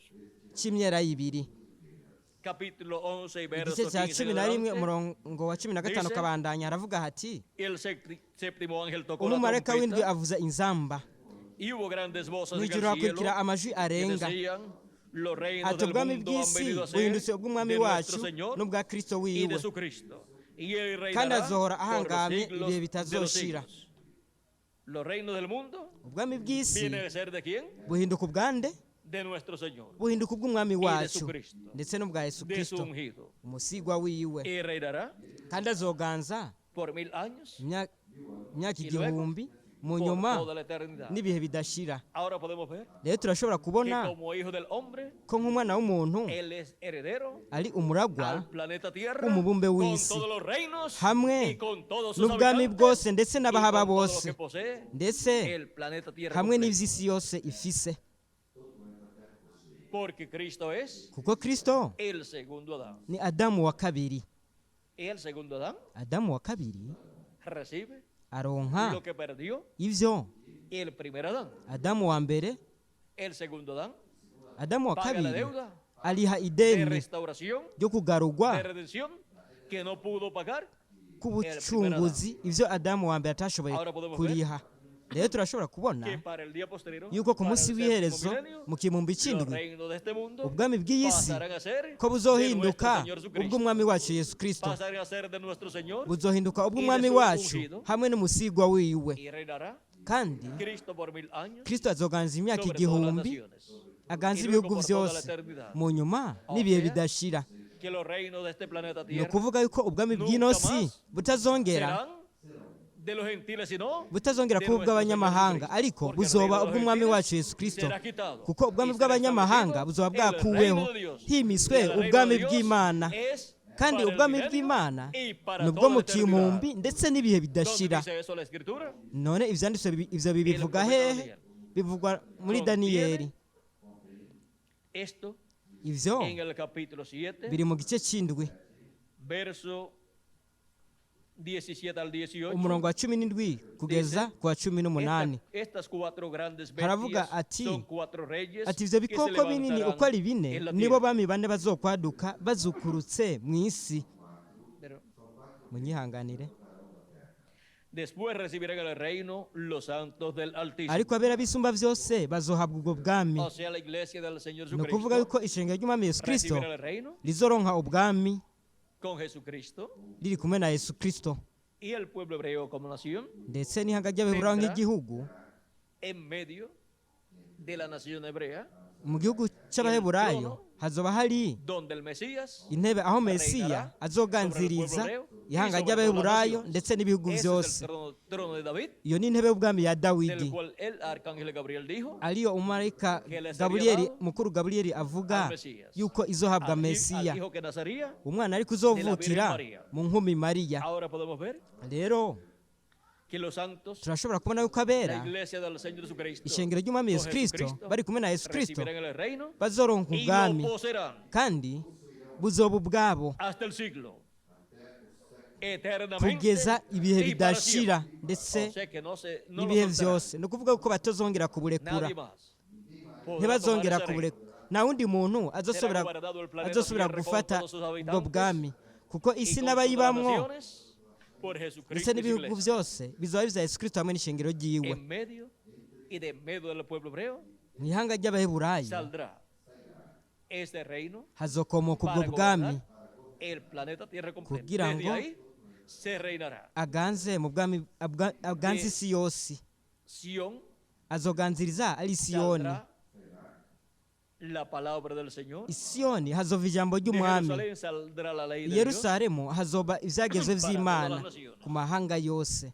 Ahora vean ustedes, rero Dios rugirá nimurabe como león desde Sión, imana izovuga desde nk'intare Jerusalén. iri siyoni dará su voz kandi y saldrá la ley isirayeli bazokumva ijwi para ryiwe todas las naciones. Ahora podemos ver rero turashobora kubona también en el libro de Daniel, byongeye Capítulo mu gice 7, cya daniyeli verso ikigabane cy'indwi 26 en adelante, umurongo wa 26 ukabandanya dice, aho haravuga hati pero se sentará el juez ariko imanza zizoshingwa y le quitarán su dominio para que sea bamwake ingoma yiwe destruido y bayikombore arruinado hasta bayihenebereze bayihenebereze gushyitsa ku muhero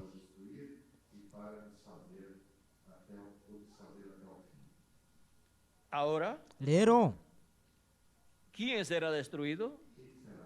Ese ninde cuadro pequeño, azorandurwa n'ako que gahembe representa gatoyi Anticristo, ariko gashushanya antikristo el cual en el tiempo final ariwe mu gihe cy'iherezo estará reinando azoba con aganje los 10 reyes ari kumwe n'abami que darán 10 su poder y su bamuha autoridad a la ububasha hamwe bestia, n'ubutwaro bwabo bakabiha igikoko y el diablo estará encarnado kandi umugwanizi en azoba la bestia yambaye del anticristo, umubiri mu gikoko muri antikristo y kandi para ese tiempo mwa kino gihe el reino del anticristo, muri icyo gihe ubwami Será bwa quitado, antikristo buzokugwaho porque el reino del anticristo kuko ubwami bwa antikristo será arruinado.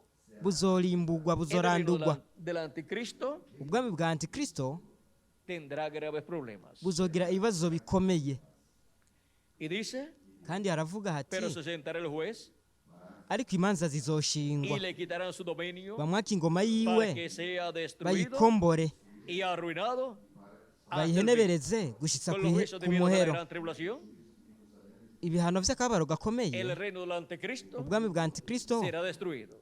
Y a los 10 buzorandurwa reyes hamwe n'abami 10 que le darán su poder y su autoridad abaha a la ububasha bestia, bwabo ndetse n'ubutware bwabo bakabuha igikoko destruirán a la bestia. nabo bazorandura Destruirán al igikoko anticristo, bazorimbura al hombre de antikristo pecado, umuntu en el w'icyaha cual estará el diablo ari encarnado. we ahazoba hari umugwanizi yambaye umubiri muri we Sigue diciendo, harabandanya y que havuga el reino y el dominio kandi ubwami y la n'inganji majestad de los n'ubukuru reinos bw'ubwami debajo bwose de todo buri munsi el y'ijuru cielo se ha dado buri munsi y'ijuru hose al pueblo de los santos bizogabigwa del ubwoko Altísimo, bw'abera bisumba byose ni ukuvuga a la iglesia del Señor ishengero Jesucristo, ry'umwami yesu kirisito que es el pueblo de los santos del Altísimo, ari ryo hanga ryera ry'imana isumba cuyo byose reino es reino eterno. ubwo bwami buzaba ari ubwami buhoraho Y todos los dominios le servirán y le obedecerán. kandi bazoyubaha Ahora podemos ver cómo ubwami bwayo n'ubwami Kristo reinará con su iglesia buzokwamaho kandi abami en bose medio del pueblo bazoyikorera hebreo y sobre todas las naciones. Y todas las naciones kandi amahanga yose le obedecerán. azoyubaha De Jesucristo en su reino. kabine ya yesu kirisito mu su bwami iglesia. bwiwe n'ishengero ryiwe Ese es su gabinete. niyo kabine niho aganziriza muri iyo nganje y'imyaka igihumbi ndetse n'ibihe bidashira, kuko ishengero ryiwe ni ikorwa nyamukuru cy'Imana nk'umubiri w'ibanga w'abizera, kandi abagize iryo shengero nk'abantu nibo gikorwa nyamukuru cy'Imana, aribo bazogira ishusho na kameremere bya Yesu Kristo, umugabo atunganye. Kandi natwe tuzoshika ubwo tuba abatunganye nk'umukundo wacu Umwami Yesu Kristo. Ntabwo Yesu Kristo avuga ati mube agahore nk'uko data wanyu ari agahore.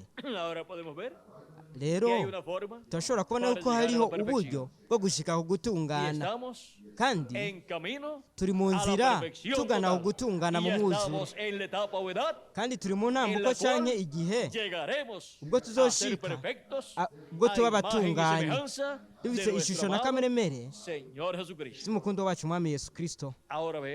Rero turashobora kubona ingene ubukozi bwa Yesu Kristo muri mpwemu yera biciye muri marayika wiwe buzoba bugaragariye mu ishengero ryiwe, ndetse hariko hakorerwa ubukozi bwa Yesu ku nshuro igira kabiri, ubwa Eliya ku nshuro igira gatanu, ndetse n'ubwa Eliya n'ubwa Mose ku nshuro igira kabiri, kandi buzoba buri mu kibanza cyahera cyane cy'ishengero ry'Umwami Yesu Kristo, aricyo gihe cy'ibere rikomeza ifuruka, aribwo bugingo bw'ishengero ry'Umwami Yesu Kristo.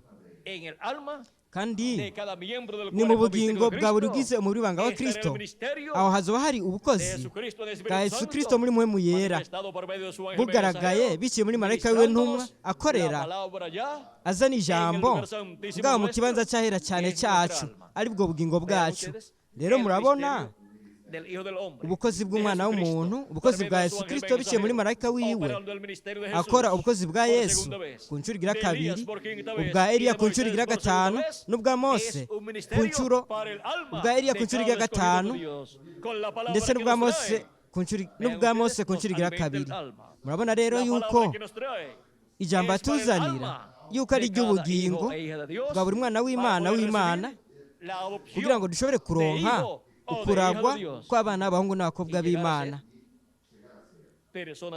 gutyo kugera ubwo tuba abantu batunganye dufise ishusho na kameremere nk'ivy'Umwami wacu Yesu Kristo. Vya bindi nyene biba kw'ishengero ry'Umwami Yesu Kristo nivyo biba no kuri umwe wese muri mwebwe, ndetse bikaba no kuri jewe nanje.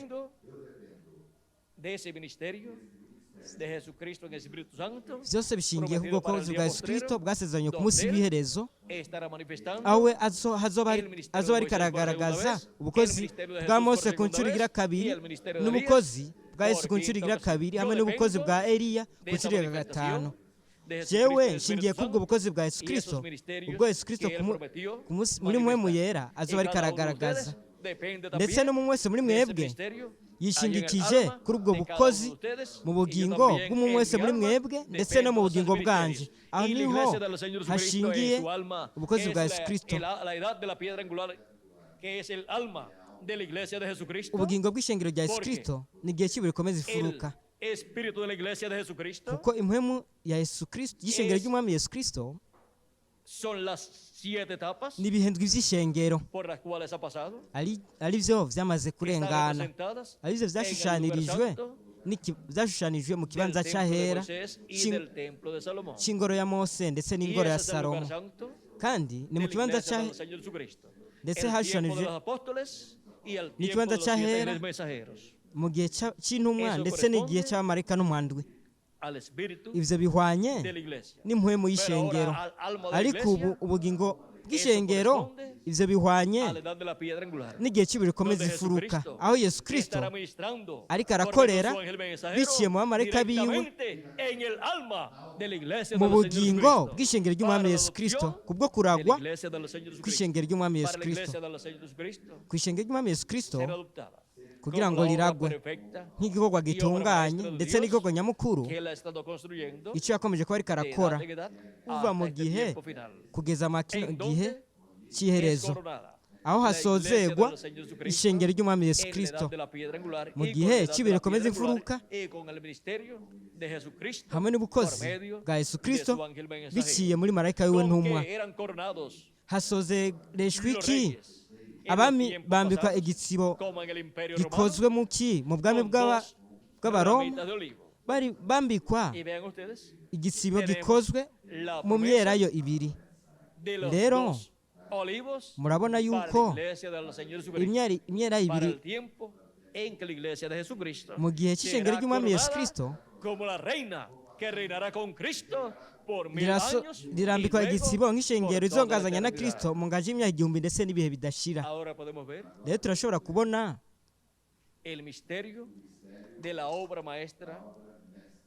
ibanga ry'igikorwa nyamukuru cy'Imana. Turashobora kubona igikorwa nyamukuru nk'ishengero. Turashobora kubona icyo gikorwa nyamukuru nk'umuntu atunganye, umwami wacu Yesu Kristo. Kandi turashobora kubona igikorwa nyamukuru nk'abagize umubiri w'ibanga wa Yesu Kristo, no kuvuga nk'umwe wese muri twebwe nk'abantu ari twe tuzoshika mu gutungana muri kino gihe cy'iherezo. Kandi turashobora kubona igikorwa nyamukuru icyo Imana izoba iriko irakora. Imana izoba iriko irakorera ku mubumbe w'isi, kandi biva mu ntambuko uja mu yindi kugeza ubwo isi iba umubumbe utunganye, aho Imana izoba mu mwuzuro wayo wose. Twabonye ibanga ry'igikorwa nyamukuru cy'Imana, kandi twabonye ibintu bitandukanye bizohinduka igikorwa nyamukuru, kandi byose ni igikorwa nyamukuru nk'abana b'abahungu n'abakobwa b'Imana. Icyo Yesu Kristo ariko arakora, mwibuke yuko igikorwa nyamukuru buri gihe gitegerezwa kuba ari igikorwa cy'abana b'abahungu n'abakobwa b'Imana, ntabwo ari igikorwa cy'abashumba cyangwa abagurano, ariko ni igikorwa cy'abana. Ni umwana w'Imana wabaye igikorwa nyamukuru cy'Imana.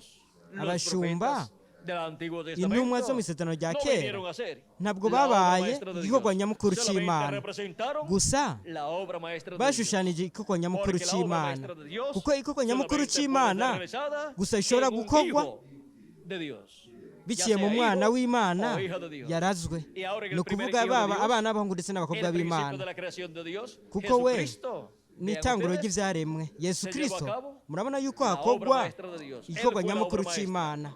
We yabaye igikorwa nyamukuru cy'Imana, we yararazwe nk'umwana w'Imana.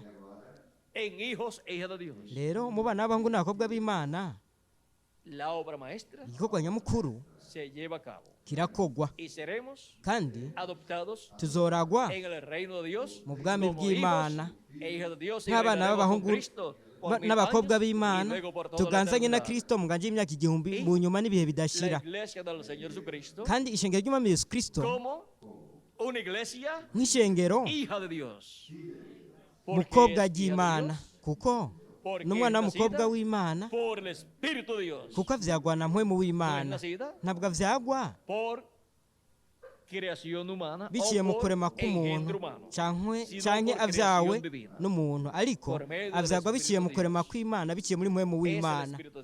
Ni mpwemu w'Imana waremye ishengero ryiwe.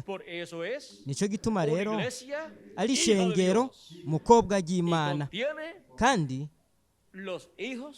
ririmo abana b'abahungu n'abakobwa b'Imana mu gikiriza cyaryo, ari bo bazoragwa mwuzuro mu gihe ku munsi we turiko turabamo, ku munsi w'iherezo mu gihe cy'ibihe bikomeza imfuruka, tuzoragwa nk'abana b'abahungu n'abakobwa b'Imana, nk'igikorwa nyamukuru cy'Imana nk'abantu. Rero twabonye ibanga ry'igikorwa nyamukuru cy'Imana, kandi ni hehe hari igikorwa nyamukuru cy'Imana? Abazoragwa nk'abantu Aquí estamos. turi ngaha Aquí estamos en este día turi postrero. ngaha kuri uno en munsi la América w'iherezo Latina y el muri Caribe. amerika latine na karayibe Es un misterio ni banga que los que serán adoptados en el ry'abazoragwa día postrero, ku munsi w'iherezo en su mayoría, aho serán abo benshi latinoamericanos abo y benshi caribeños. muri bo azobara abanyamerika latine na Pero karayibe Dios así lo ha ariko determinado. imana uko niko Dios así yabigenye lo predestinó uko niko imana desde yabigenye antes de la fundación del uhereye isi itarashyirwaho urufatiro Por eso ha colocado nicyo la gituma edad de la adopción, la edad yashyize de la piedra angular igihe en la América Latina y cyo el Caribe kuragwa igihe para cy'ibihe ser rikomeza cumplido. ifuruka kugira ngo gishyikirizwe Para muri amerika latine na con esas karayibe personas kugira que ngo pertenecerán bishyitswe muri abo a bantu la edad de la piedra angular, bo mu gihe cy'ibihe rikomeza con esas imfuruka personas hamwe n'abo llevarse a bantu cabo la hakogwe adopción de la ukuragwa iglesia hija kw'ishengero de Dios y de los umukobwa miembros de esa w'imana iglesia, hamwe n'abagize hija de Dios, ishengero umukobwa sea, ry'imana ni ukuvuga que en su mayoría serán yuko benshi muri bo latinoamericanos y azoba ari caribeños, abanyamerika latine na miembros del cuerpo karayibe místico de Cristo, abagize en la edad umubiri de la w'ibanga wa piedra kristo angular, mu gihe cy'ibihe los rikomeza que serán imfuruka adoptados, abazoragwa estando vivos ari en este día bazima postrero. kuri uno munsi w'iherezo Y eso es una bendición uwo rero ni umugisha ukomeye para cyane América Latina y el Caribe. kuri amerika latine na Y karayibe esa bendición, kandi uwo ¿quiénes mugisha la tienen? ni bande En este día bawufise postrero, kuri uno munsi ¿dónde w'iherezo están? bari Pues aquí hehe estamos, rero en turi este día ngaha postrero, kuri uno munsi w'iherezo siendo preparados turiko para ser turategurwa adoptados kubwo kuragwa en este día postrero. kuri uno munsi Estamos w'iherezo escuchando turiko turumva la voz de Dios. ijwi Y ry'imana estamos escuchando kandi turiko turumva lo que los ministerios de Moisés y Elías ivyo ubukozi bwa mose na eliya butubwira en este día postrero. kuri uno munsi Así como w'iherezo Jesús nk'uko yesu estaba kristo escuchando yariko a arumviriza Moisés y Elías mose na antes de ser eliya adoptado. imbere y'uko aragwa mu Y mwuzuro cuando terminó de escucharlo, kandi igihe yaheza kubumviriza la voz del cielo dijo, ijwi "Este ryaravuye es mu mi ijuru hijo riravuga amado, riti uyu ni en umwana el wanje cual nkunda me complazco akampimbara en morar, o sea, tengo complacencia ni o ukuvuga tengo contentamiento." uwo nezerererwa Hoy, ati pero nimumwumve primero tuvo que escuchar ariko ubwa mbere byabaye a ngombwa Moisés y Elías. ko Y yumviriza tuvo que mose ver na eliya a Moisés y Elías. kandi hategereje luego kubanza kuba mose na Fue eliya adoptado. mu nyuma rero Y yaciye así aragwa es para la iglesia del uko Señor niko rero Jesucristo biri no como ku ishengero cuerpo ry'umwami místico yesu de kristo creyentes, nk'umubiri w'ibanga y así w'abizera es para cada uno de kandi niko nosotros, biri no kuri umwe wese como muri twebwe individuos. nk'abantu Pero no hay ningún problema para nosotros. ariko nta kibazo na La kimwe gihari iglesia kuri del Señor twebwe Jesucristo, ishengero en la ry'umwami piedra yesu kristo angular, mu gihe cy'ibihe en el rikomeza territorio imfuruka latinoamericano y caribeño, mu gice donde cya se amerika está latine na cumpliendo esa karayibe edad, ariko harashikiriza está icyo gihe escuchando la voz turiko turumva de Dios. ijwi Está ry'imana escuchando turiko turumva a Moisés y Elías, mose na a eliya los dos olivos, imyelayo en ibiri este día postrero. kuri uno munsi Está w'iherezo escuchando turiko turumva la voz de Dios, ijwi ry'imana dándonos a conocer ririko todas riratumenyesha estas cosas que deben suceder. bino bintu byose bigiye kubaho Y vuba todo esto kandi ibyo que byose está siendo dado a conocer biriko biramenyekanishwa nos llena del conocimiento biduha de la ubumenyi segunda venida de Cristo, bwo kuza kwa kabiri como kwa león de la kristo tribu de Judá, nk'intare yo mu como rey de muryango wa reyes yuda y nk'umwami señor de w'abami los señores, n'uganza en su obra de abaganza reclamo, mu gikorwa y cyo todas las kwisubiza cosas ibyiwe que él estaría hamwe haciendo n'ibintu we en este día postrero. azoba ariko arakora Para kuri uno así, munsi w'iherezo todos nosotros kugira ngo gutyo twese entender todas estas cosas dutahure ivyo que deben bintu suceder pronto bigiye kubaho en este vuba día postrero, kuri uno munsi en la w'iherezo venida del Hijo del mu Hombre, kuza k'umwana como Rey de w'umuntu Reyes y Señor de nk'umwami señores, w'abami n'uganza y león abaganza de la tribu de Judá. nk'intare yo mu muryango Hemos wa visto yuda el misterio twabonye ibanga de la obra maestra. ry'igikorwa nyamukuru de Dios. cy'imana ¿Dónde está esa obra maestra? icyo gikorwa nyamukuru cy'imana Aquí kiri hehe estamos. turi ngaha En la América Latina y el muri Caribe, amerika latine na en la karayibe edad de la piedra angular, mu gihe cy'ibihe rikomeza dispensación imfuruka de los reyes. hamwe n'ikiringo cy'ubwami viendo tubona y escuchando ndetse lo tunumva mismo que fue visto bya bindi nyene y oído byaboneka en ndetse el monte de bikabonwa la transfiguración. ku musozi wo Hemos guhindurirwako subido twaraduze a la cima, mu a gasongero la cúspide, twaraduze mu al gasongero tope del monte de la transfiguración k'umusozi wo para ser guhindurirwako adoptados kugira ngo turagwe en este día postrero. kuri uno munsi w'iherezo Hemos visto dónde se encuentra twabonye rero la obra maestra de ahari igikorwa Dios nyamukuru cy'imana como igikorwa nyamukuru cy'imana nk'ishengero como iglesia y como individuos. ndetse nk'abantu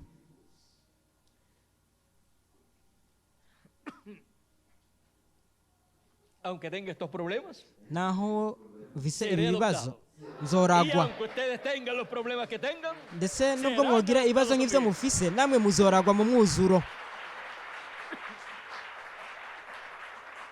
este problema es iki kibazo que para resolver el problema, nicyo gukemura que normalmente aricyo mubona ustedes ven y escuchan, mwumva ndetse mukabona afecta la yuko garganta. kingirira nabi mu muhogo me estuve comiendo unas semillitas molidas nariye imbuto que me basekuye consiguieron arizo banzaniye para arreglar el problema de la kugira ngo garganta. nkemure icyo kibazo cyo mu muhogo, Y por comérmela kandi mu kuzirya antes de venir hacia acá, imbere yo kuza ngaha el problema se me hizo mayor. ikibazo cyakemuwe, Así que nabaye tendré que neza. usarla ni ukuvuga yuko rero ntegerezwa kuzikoresha no mu ijoro cuando vaya a acostarme mu gihe nza kuba ngiye kuryama, para que entonces kugira ngo gutyo no me surja este problema icyo kibazo nticyongere kumbako y se me afecte la garganta ngo un kingire poquito nabi más mu muhogo de kurushiriza lo nk'uko de lo byari que bimeze normalmente la tengo.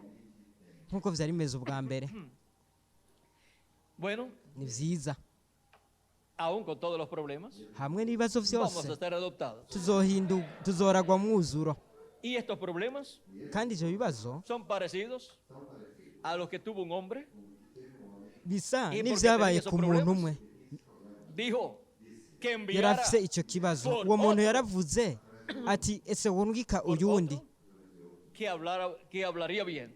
wundi azi kuvuga ¿Saben de neza. quién les estoy hablando? murazi uwo ndiko Del ndababwira profeta Moisés. ni umuvugishwa Que le n'Imana dijo Dios, Mose. Yarabwiye Imana ati Yo soy hombre ndi umuntu torpe en hablar ateba mu kuvuga, y tardo en hablar. ndi umuntu agigimiza. O sea, ni ukuvuga Que por lo que podemos entender esas palabras, kugira ngo dushobore gutahura amajambo era medio o completo twavuga tartamudo. yuko yagigimiza. No sabemos cuándo le surgió ese problema, ntituzi igihe icyo kibazo cyamuzako, si desde niño nimba yari akiri o umwana después que se fue a la canke tierra ari de igihe yari Madián. yamaze kuja mu gihugu cy'Imidiyani.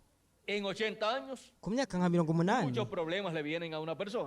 ibibazo Así byinshi es que biraza la ku vida de muntu. Moisés, ni ukuvuga yuko mu buzima bwa En Mose esos 80 años, muri iyo myaka de 80 seguro le surgieron mu algunos problemas. by'ukuri haramubaye ikibazo runaka, Y si no tenía ese problema, kandi niba atarafite ibyo cuando bibazo estaba en Egipto, igihe yari ari muri pues le vino Egiputa después. byaramuje ko mu nyuma rero Ahora, Moisés dijo Mose yaravuze que ati Dios enviara a otro. Y Dios quería hablar por ese medio de Imana Moisés. yorika uwundi, kandi Imana yifuza La kuvugira palabra muri de Mose. Dios dijo Ijambo que la ry'Imana colocaría en su boca. yaravuze yuko ari kurishyira Y muri Moisés hablaría. muri Mose, Todo lo que Dios le nuko dijera. Mose akavuga ibyo Y el pueblo lo imubwiye iba a escuchar. abantu ko bari kumva. Y en esa forma, kandi muri ubwo buryo miren ustedes, nimwitegereze la simplicidad de Dios, uguca bugufi que kw'Imana siempre tiene que estar presente. na ntabyo Cuando gutegereza Dios kuba se kuhari manifiesta. mu gihe Imana Y cuando yigaragaje, Dios se manifiesta en una kandi forma igihe grande, Imana yigaragaje mu buryo la bukomeye simplicidad es uguca grande. bugufi Y kuba si se gukomeye. manifiesta en una forma más grande, igihe yigaragaje la mu buryo bukomeye simplicidad cyane naho es mayor. uguca bugufi naho kuba gukomeye Y Moisés, cyane. kandi Con Mose ese problema que tenía, hamwe n'icyo kibazo yari afise daría lugar yarahaye a ikibanza la simplicidad uguca bugufi para Dios manifestar. kugira ngo Imana yigaragaze En simplicidad, mu guca bugufi, hablando ivuga la palabra creadora, por ijambo medio de un rirema hombre biciye mu que no podía muntu hablar bien. atarazi kuvuga Pero sin neza. poder hablar bien, hablaría. Yaba azi nubwo atarazi kuvuga neza yaravuga ibintu bikabaho, nuko ibintu bikaremwa. ni ukuvuga yuko de una buena gramática bitaba bishingikiye ku o de una atari buena umuntu aba azi pronunciación kuvuga neza o de una buena voz cyane para afite ser ijwi hablada la ryiza palabra creadora kugira ngo havugwe ijambo rirema, y para que se realice ndetse no kugira lo ngo que es hakogwe hablado ibivuzwe por esa palabra creadora. kubw'iryo jambo Por medio de rirema Moisés rivuzwe. fueron habladas biciye muri Mose las plagas haravuzwe y las ibyago, plagas vinieron. ibyago birahera ko biraza. Por medio de Moisés biciye muri Mose fue hablado haravuzwe sobre el mar rojo para que se abriera. Y haravugiwe Moisés ku habló, kiyaga gitukura extendiendo ko su mano, cokwikingu cocikamo y se kabiri. abrió el mar rojo. Mose araramvura ukuboko kwiwe Aunque ikiyaga Mose gitukura kiracikamo Tenía kabiri. problemas naho Mose yari hablando, afise ibibazo pero cuando hablaba avuze palabra creadora de igihe Dios. avuze ryaba ari ijambo palabra rirema creadora de ry'Imana, Dios. kandi ijambo rirema ry'Imana está siempre murabona yuko buri en el gihe profeta mensajero. riba riri mu mvugishwa n'Imana ntumwa No importa los uwo problemas que Imana tenga. irungika, Si no ntabwo sabe hablar bitwaye bien, ibibazo aba o si tiene afise. problemas para mu gihe hablar, atazi kuvuga neza canke afise ibibazo mu con todo y kuvuga, eso, la palabra creadora hamwe n'ivyo estará en vyose la boca ijambo y en el corazón ijambo rirema de ese ry'Imana profeta riba riri mensajero. mu kanwa ndetse no mu Ahora mutima miren w'iyo a San ntumwa. nimurabe Un Pawulo, profeta mensajero tan grande umuvugishwa n'Imana para la primera edad akomeye de la iglesia gentil. mu gihe cya mbere Fue el cy'abanyamahanga. De entre todos los apóstoles de Jesucristo, yari umuntu mu ntumwa za Yesu Kristo yari afise amayerekwa tuvo menshi del programa divino. Y sin embargo, y'umugambi w'Imana. tenía problemas en los Nta- ojos. nta El nkeka hombre ko que we tenía nawe más yari visión afise ikibazo de todo el programa cy'amaso. divino para los gentiles. Y le dijo a Dios, kandi imana yamubwiye iti yarayibwiye imana ati mwami que me abofetea en el atese rostro wonkuramwo uru ruboyi rumbangambira mu maso kubera ko yari afise ikibazo yari afise ikibazo cy'amaso kandi inshuro zitatu yarasavye imana ati ese wonkuramwo uru ruboyi ati nkiza. Pawulo yarasengera abagwayi bagakira, yarasengera n'abaragi, ndetse barafata n'impuzu ziwe, imyambaro ya Pawulo izo yaba yakoresheje mu kwihanagura intuguta igihe Pawulo yaba ariko aravuga ubutumwa canke ari mu izo ngendo zivuga butumwa. Abantu bamwe bamwe barazitwara kandi bazishyize ku bagwaye barakira, ndetse n'abafise impwemu mbi, izo mpwemu mbi zarabavamwo, zarava mu muntu. Rero Pawulo murabona yari afise ikibazo cy'amaso, yari afise ingwara y'amaso, kandi yarasenze Imana yuko yomukiza ubwo bugwayi, kandi Imana yaramubwiye ati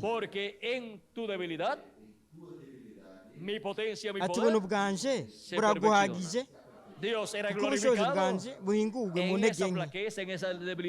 Kuko mubwo guca bugufi k'umuntu uko Pawulo yari afise muri icyo kibazo cy'amagara, muri icyo kibazo cy'ubugwayi, murabona yuko ububasha bw'Imana bwigaragaje. Kandi Pawulo yaratahuye igituma yari afise icyo kibazo, yaravuze ati kandi kugira ngo noye guterwa kwishyira hejuru birenze urugero, bitewe n'uko nayishyire ibirishirize, kuko ibihambaye nicyo cyatumye mpabwa igisata mu mubiri, ikibazo cy'ubugwayi. Kubw'ivyo remwe murabona yuko abavugishwa n'Imana bafise ikibazo cy'ubugwayi. Nimurabe nka Isaka. Isaka igihe byaba ngombwa ko ahezagira agatanga umugisha w'ubusa muragwa, yari impumyi. Aho yari yamaze kuba impumyi, yari impumyi. Yakobo igihe byaba ngombwa ko ahezagira naho nyene yari impumyi, yarajwe kugera no ku kibazo cy'ubugwayi cya Isaka.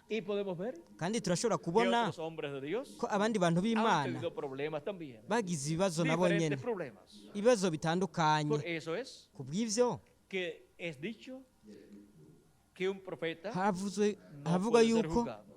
haravugwa yuko umuvugishwa n'Imana atocigwa urubanza, kuko Imana niyo ikira urubanza abavugishwa ntumwa bayo. Turabona yuko mu buzima bw'abavugishwa b'Imana harabaho ibintu bisitaza abantu. Umuntu nka Pawulo yasengera abagwaye, akaba agwaye amaso. Ivyo vyarasitaza abantu benshi, ariko icyo si ikibazo cyitaza umuntu n'umwe.